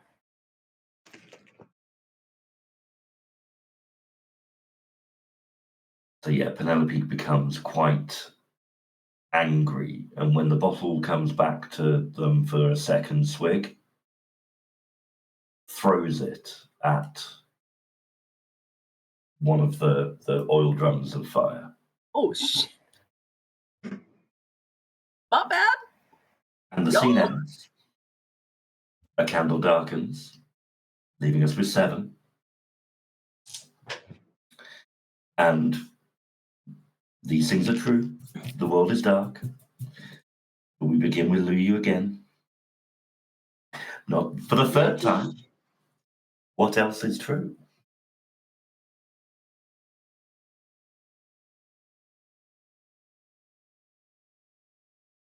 You're muted. These things are true.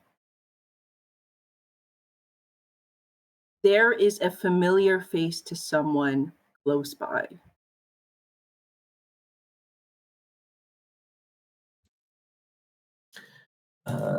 This is true. The bourbon was laced with something else. Ooh. Fuck. This is true. Penelope threw a bottle of alcohol into a fire, kind of exploding.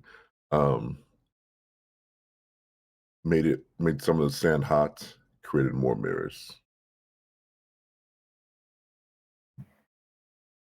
More reflective surfaces, I should say. Wonderful. G? This is true. Even animals are not safe from them.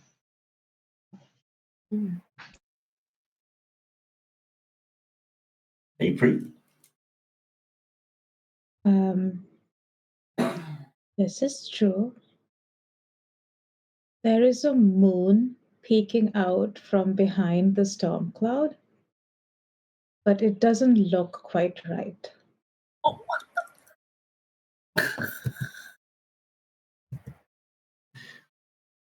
Do you? God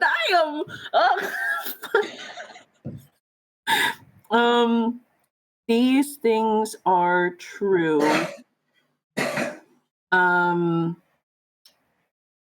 The beer that was consumed was normal.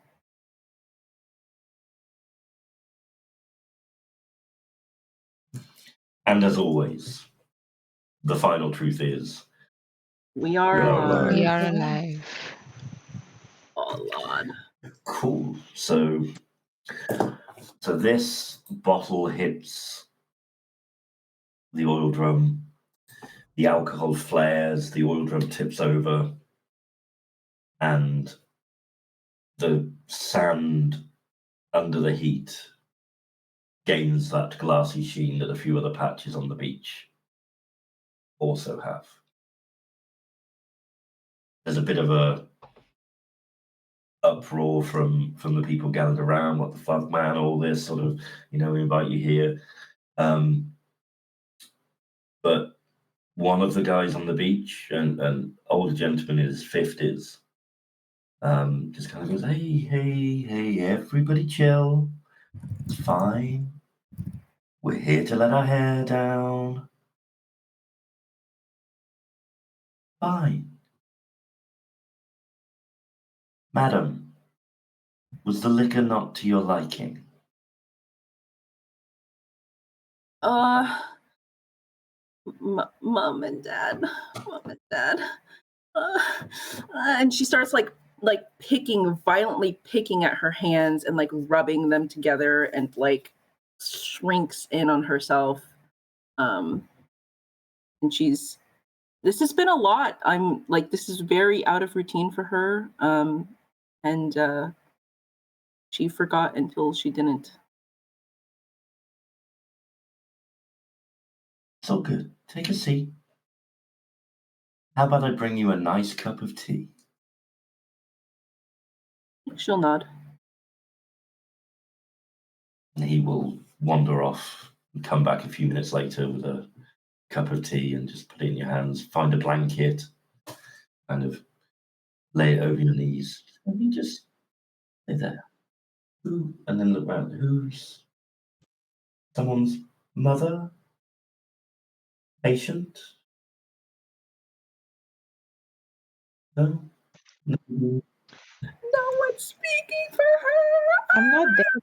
I have fucked off for a bit. I mean, we rode together. Okay, just the end of the world's tough for us all, man. Like, have a bit of heart. Yeah, I'll sit with you. I'm getting a little dizzy actually anyway, so. You are getting a little dizzy actually, Sammy. So Umrao had some bourbon too, right? Mm-hmm. Yeah. You're getting a little bit dizzy as well. In fact, you're getting dizzy and tired. So I'll have you both make a roll for me, please, to stay awake. Should I also roll if I Here we also go. get bourbon? You're old, you'll probably fall asleep anyway. I don't think you have any choice. It's 2 6s and a 1. 6 is 1. Mark, remember you have the extra hope dice still? Okay. How many dice are we at now, sorry? So you're at 7, but you would have 8, Mark. Okay.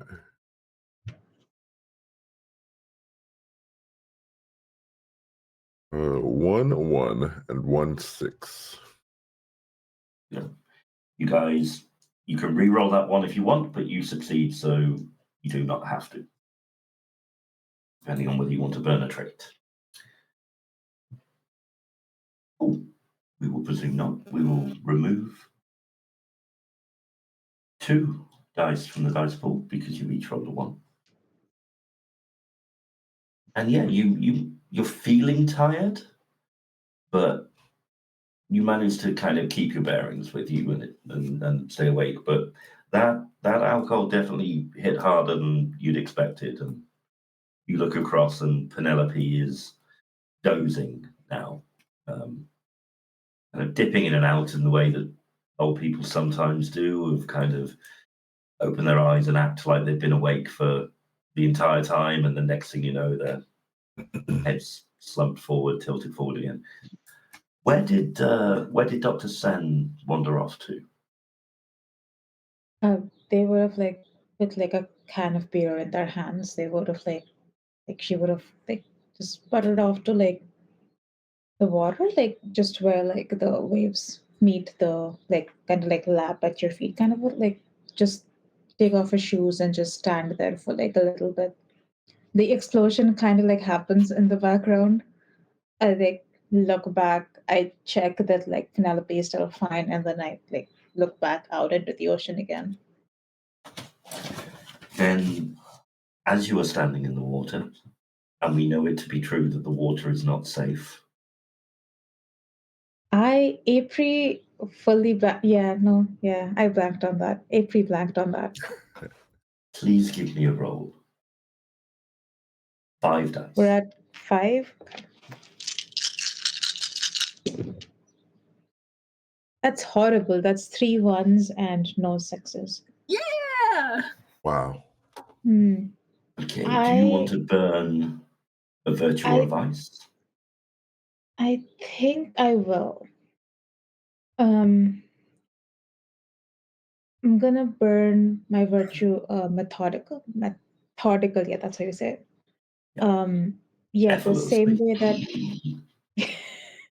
The same way that Penelope no longer has like a routine. So like it's kind of messing with her a little bit. In the same way, like not having like a method to the madness, not having like a board to scribble on, to take notes, or like the like things that she kind of falls back on to like keep herself grounded. Like roll those she's 3 ones. losing that. Yeah. Yeah. Okay, let's reroll. Come on. That is somehow worse. That's 4 ones and a 5. Yeah. Just to clarify, we will go with that. You will only lose 3 ones, and you only re-roll the ones when you burn, so you don't make a full re-roll. Oh, okay, Just for cool. future. I mean, it's still the same dice that fucked me over, so Yeah. still So would have been a 1. the scene will end, and it will end with Dr. Sen feeling like something is gripping the ankle as the waves lap over it. And we will darken a candle. Ooh. The dice pool will go down to 6. 7 for Mark, because he has his hope die. Okay. And we will speak our truths. As always, the free truth is, this is the truth, the world is dark. April, what else is true?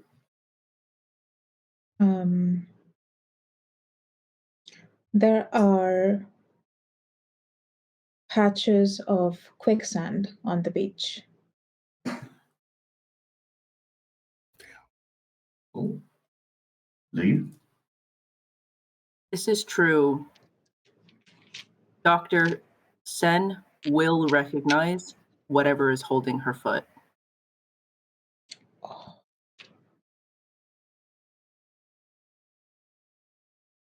You're evil. This is true. The people at the beach are sacrificing others to them. This is true. This is true.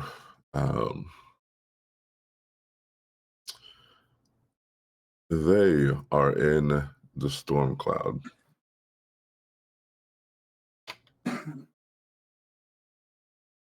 Okay. G. This is true. There is a quote unquote lightning rod very close to where we are all sitting. God, you are honestly the most masochistic group of players in the world, and I love it. We never do truths in our We favor. never give Yeah, I ourselves Never noticed that, give yeah. ourselves a break Yeah. ever. Could literally be like, this is true. I find 30 guns. Nope. Okay. And as always, the final truth. And We are are We are alive. alive. Maybe. So as Dr. Sen stands in the water, the waves lapping over their bare feet and ankles, there is a tightening around their left ankle, and the feel of a hand grasping it. And when you look down,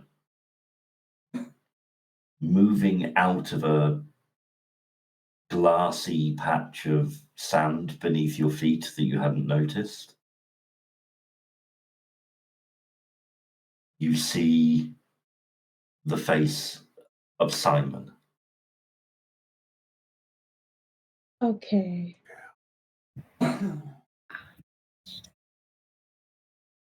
Coming to join us.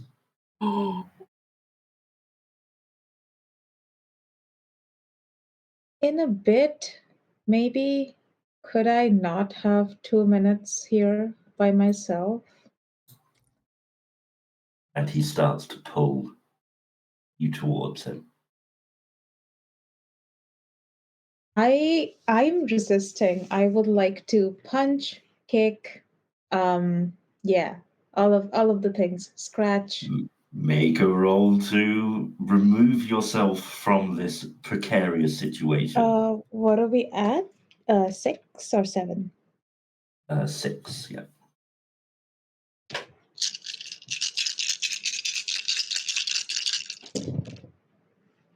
That is 1 1 and 1 6. Okay. We will remove that one. Yep. So you're at 5 dice. And yeah, you kick at your kind of ankle with your free foot, and the hand briefly lets go. And you're able to move yourself away from their clutches. And Yeah, you I'll watch like as you move away as the hand slowly recedes back into the sand. yeah, I'll step away from the like patch that he came out of. Yep. And I'd like to I mean I have like I'll have like a stethoscope like in my sweatband like pockets. I would like to Yep. bring that out and like try and like almost like a whip, kind of use that to like break the little like glassy patch that has formed out of the sand. It's just like I'll carry that over as part of your success and say, yeah, you managed to kind of smash down onto this glassy patch of sand and kind of at least craze the top of it, so it's no longer reflective. But you will lose your stethoscope in the process. It breaks and would no longer be functional. At which point you can I do something that like if it breaks, I would like to the part that you use to listen, like I don't know what the name of it is. I would like to just take that part off and keep it. Like you would see it has like an engraving on the side that just says Dr. Sen. I would just like to take off that part and like slip it back into my pocket. absolutely no problem whatsoever. Of course you can do that. Seeing this, a few people kind of start laughing as they sat around the fires and kind of jostling each other. And the gentleman who brought the tea for Penelope kind of looks over at Umrao and Sammy. Goes, so you guys staying or going? You look quite tired.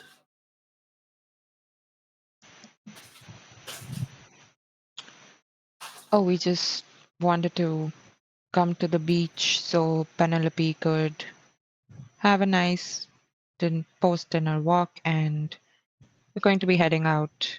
There is someplace else we need to be. Okay, well, there's a storm coming. You want to stay and All the more see reason. that? Storms are All the more fun. reason to head out. Yeah. Okay. As I said, you're all free to come and go. Everyone is. Do you Uh, guys know there's a military up the road? Oh, yeah. Yeah. Government, they always trying to fight the inevitable.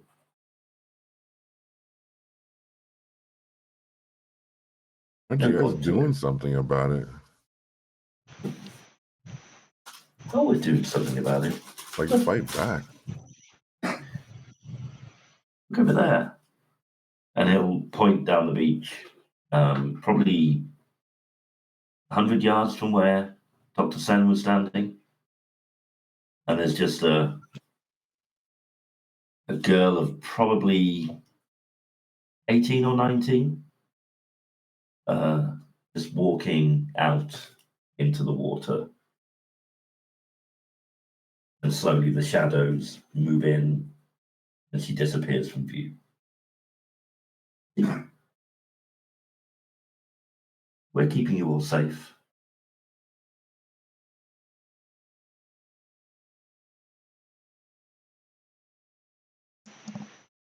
Yay.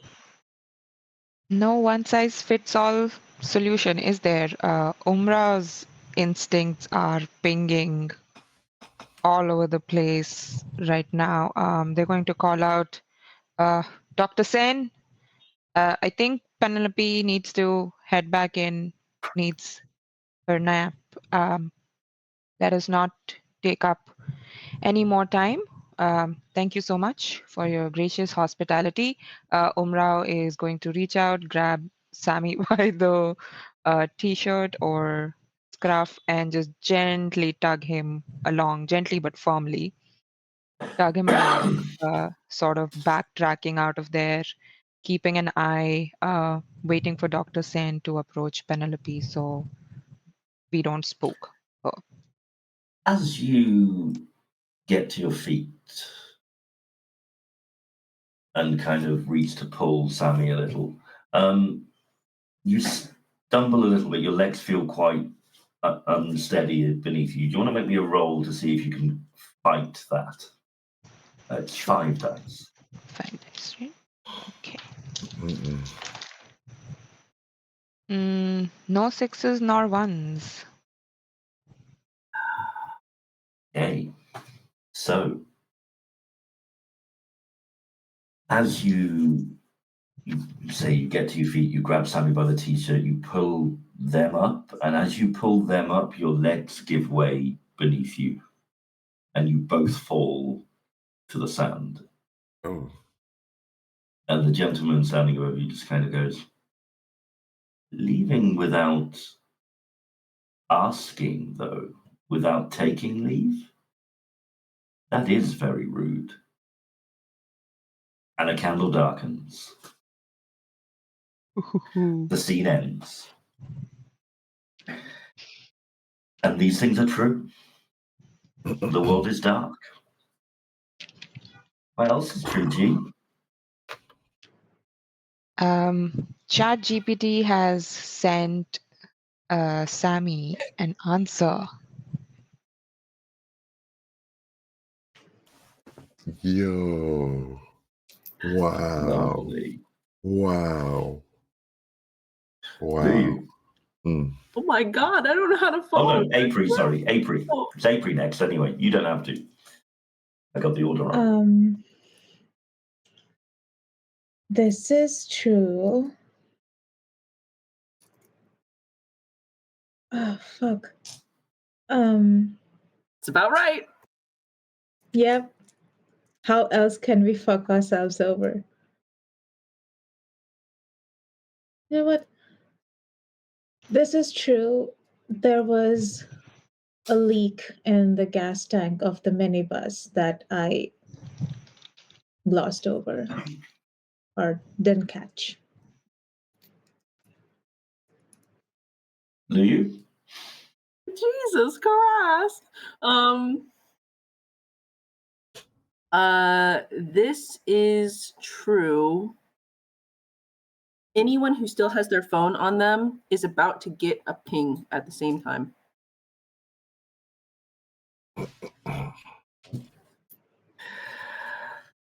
This is true. For all their bravado, the people at the beach will let you leave. And as always, this is true. Yeah. We are You're alive. alive. Okay. So, the gentleman says that you've been quite rude, but he then laughs, kind of goes, I'm just fucking with you. Go. We'll keep doing what we're doing. We'll keep keeping you safe. Getting trolled. And you guys, I imagine, probably having to give a lot of assistance to Penelope, because the tiredness is hitting Penelope in big waves now. But the sea air has probably roused you enough to make the journey. You all get back on the minibus. Heading where? I think heading towards where we hope to find some safety, towards the military base. Back towards the military base. Okay. Sammy's still driving, or has he passed duties up? Drug 17-year-old? How bad could the driving Yeah, be? you know what? Yeah, well, like Sammy can drive. He's been doing great so far. Okay. Okay. There was something funny in our drink, though. Umrao has been drinking all of their adult life. They can tell that it's not just bourbon that's in their blood right now. So they'd probably explain that to Dr. Sane. Check him to see if he's fit to drive. Oh shit, we have all been drinking. Oh, you're so right. I'll just like as everyone like gets into the car, I'll reach in from my stethoscope and then realize I don't have it anymore. But I'll still do like a quick like your eyes. I don't know what people do. Eyes dilated. Is your pulse okay? Stuff like that. I'll try to do the best as I can. Like do a quick check of like, are you fit to? Is anyone here, Penelope excluded? Is anyone else here fit to like just drive us back to like the military Oh. base or whatever? How about him? And she points to the man who had put a hand on your foot, although Penelope wasn't awake for that. Oh, you're so. That's Kermit, old man. So yeah, in the distance, walking down the promenade, you see Simon walking towards the minibus. Give me a roll to do a quick sobriety test, then I guess on Sammy before you leave. Fudge. Okay. I'm a 5, right? We're down to 5, so we'll have April make a roll to perform the sobriety test, and then you make a roll to pass the sobriety test afterwards based on that. So Please. this will be like a dual roll again. We need to be off this beach. Confused. That's 1-1 and no 6s. Okay, no 6s there.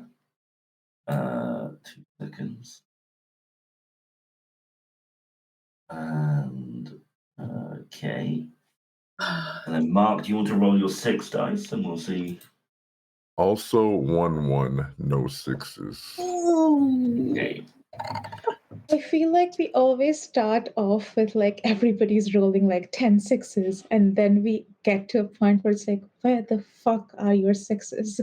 It's great because we've got like 10 minutes, so we're going to be rattling through this now. It's amazing. Okay, so Dr. Sen performs what they think is a suitable sobriety test. Sammy is not compos mentis, but passes Dr. Sen's sobriety test. The scene ends with Sammy pulling away in the minibus, away from this figure of Simon that couldn't be here, can't be here, leaving them behind. Penelope Our waves. dice pool goes down to 4. Yeah. The first, as always, the first truth is World. the truth. The world is dark, and there are only 4 candles. There are only 4 truths. We know what the final one will be. So I'm going to say, Mark, you can kick us off with the first truth. This is the truth. That the storm is coming for the clouds are coming for us.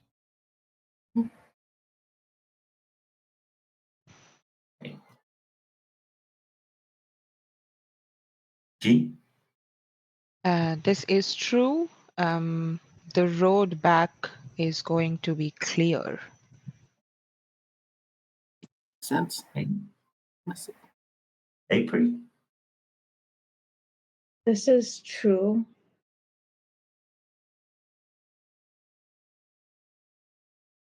We're not the address that the captain gave us is wrong.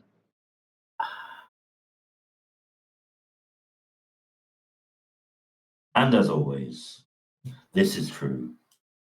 We are are alive. Are alive. Are you mad at us? Have we hurt your feelings? Sorry.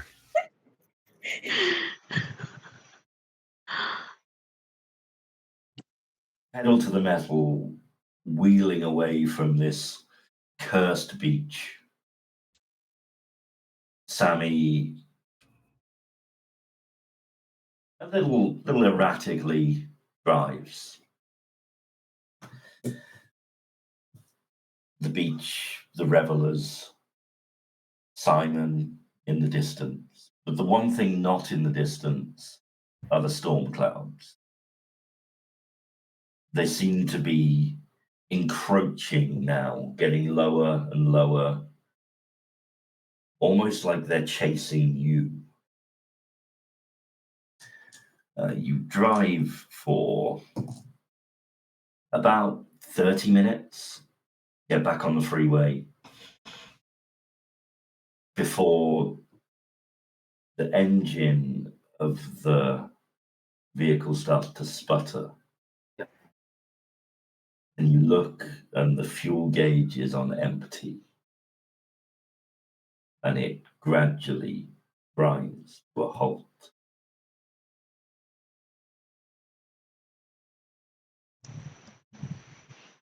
Now, the clouds are high enough that they're not surrounding you, but that's unusual, right? Storm clouds don't get this low. But you do have 2 canisters of gas. So you could top up the fuel. We all know what that will bring. I think I'll do that.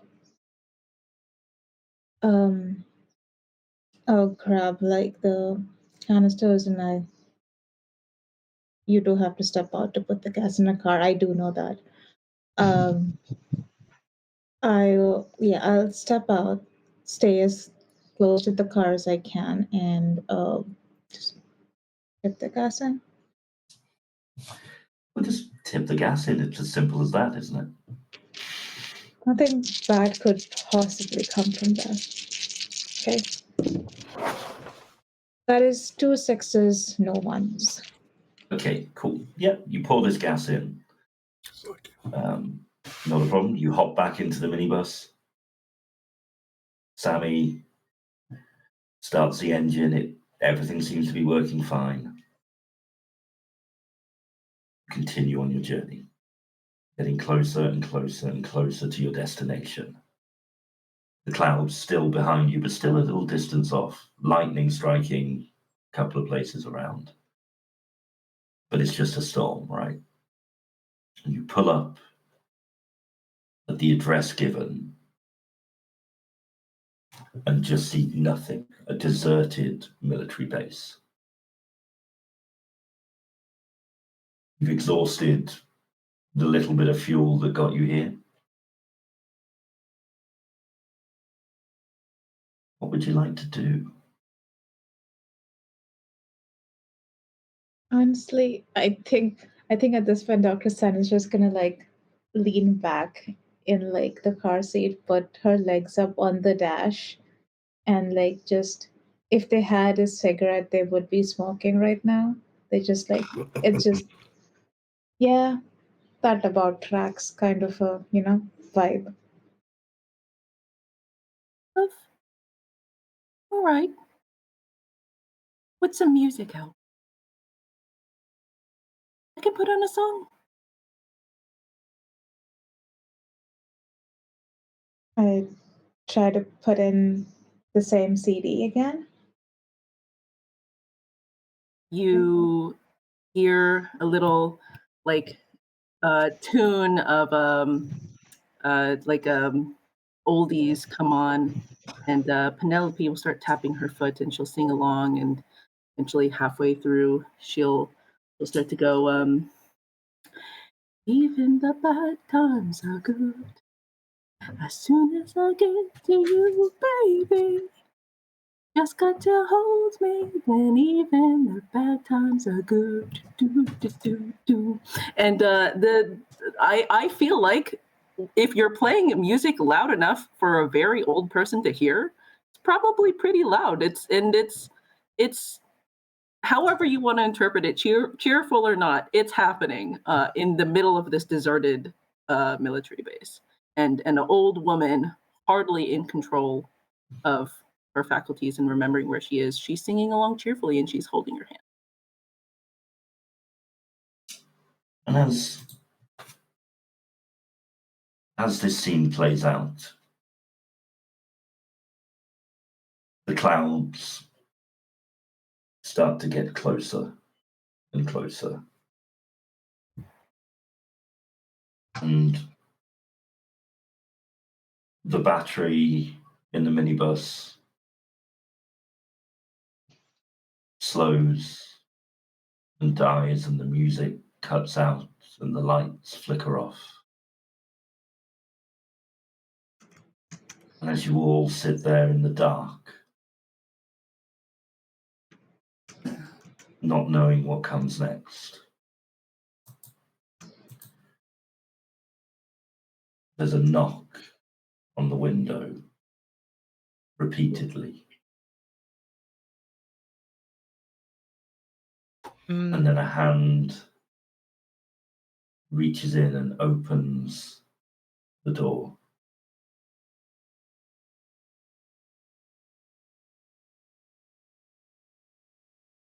That's where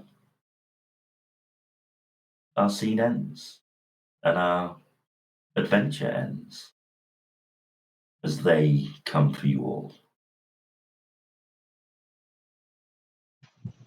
Characters would all have had a moment to record their last message to the world, be it on a phone that sparked back into life briefly, or in their diaries. So do we all want to quickly whiz round and say our last words to the world? We'll start with Mark. What would Sammy like to say to the world? Sam pulls out their phone. Hey, chat, what's going on here at the end of the world?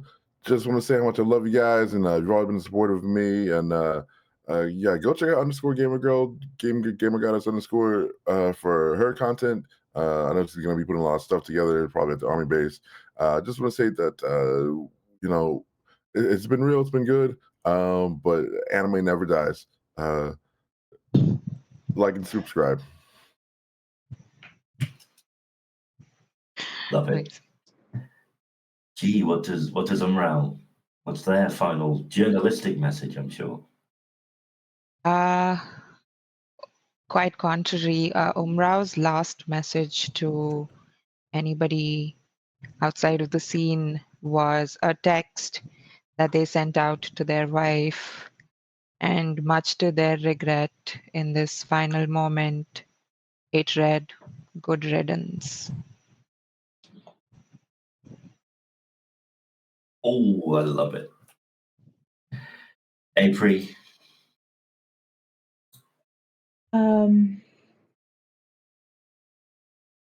I don't think Dr. Sen would have had like an actual like written out last message. It is the last trace of her is the little bit of the stethoscope with the engraving on it. And you can see the engraving is way too old to be something that was done during her life.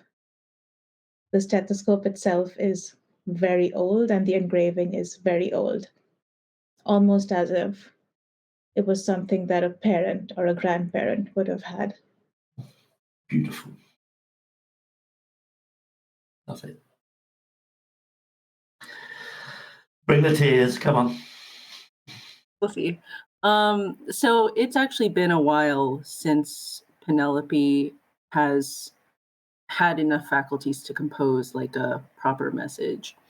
Quite a long time. But there is a old camcorder somewhere, kind that flips open and has like a little tiny screen that's like 3 pixels big, and it's chunky and it weighs 1,000 pounds. But somewhere on there's a recording if you flip it open. And it starts, it's like a shaky lawn view at first. It's just grass, and then you hear like a dog barking, and then it pans up rather suddenly, bright light, sunlight, it blows out the whole thing for a second, and then it focuses on 2 kids in their bathing suits. They're in like a little splash pool, and there's people with like lawn chairs, someone's smoking a cigarette. It's summer, people are laughing, and the camera whips over to a Penelope from a few years ago, back before she joined this home, back when she was well enough to live with her family in whatever state she was in. And someone on the recording says, Mom, say hi, Mom. And she's calling and she can't get her attention. And she goes, Nellie. And Penelope looks up and she says, oh, hello. Mom, say something for the camera. And Penelope says, I love you. And the video cuts out.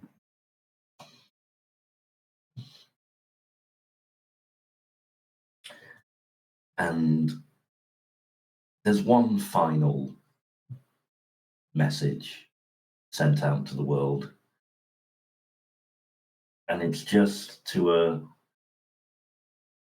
a small written piece to a Patreon service that just says, OMG, met him, hope he comes back.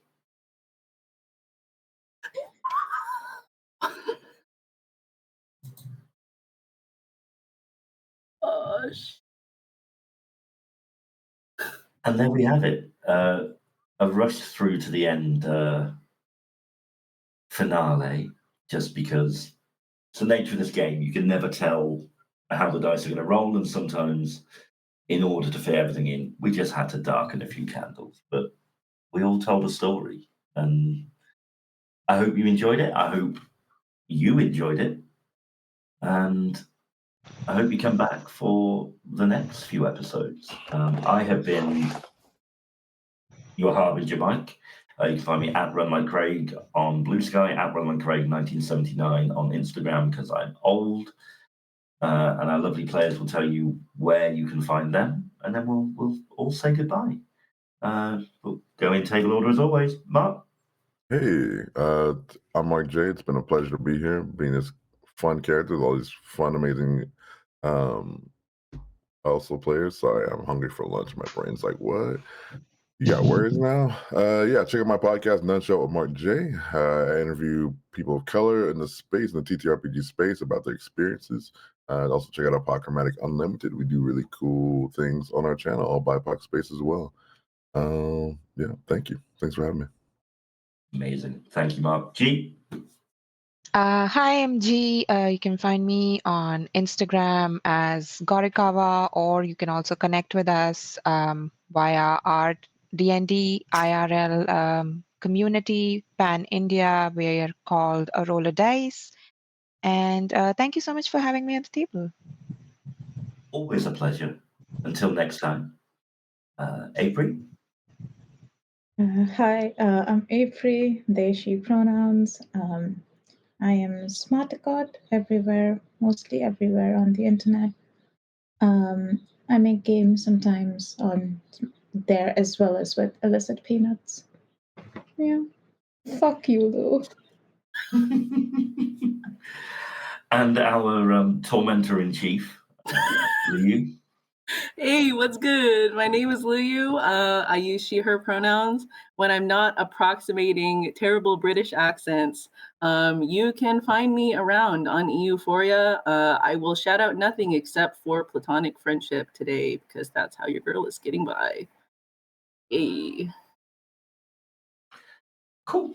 Well, we will bid you farewell. We'll go and do some decompressing. And eat and all the things that human beings who haven't had their lives ended by them get to do. So, till next time, take care, guys. Shout out to Kieran, producing, as always, great job. Yeah.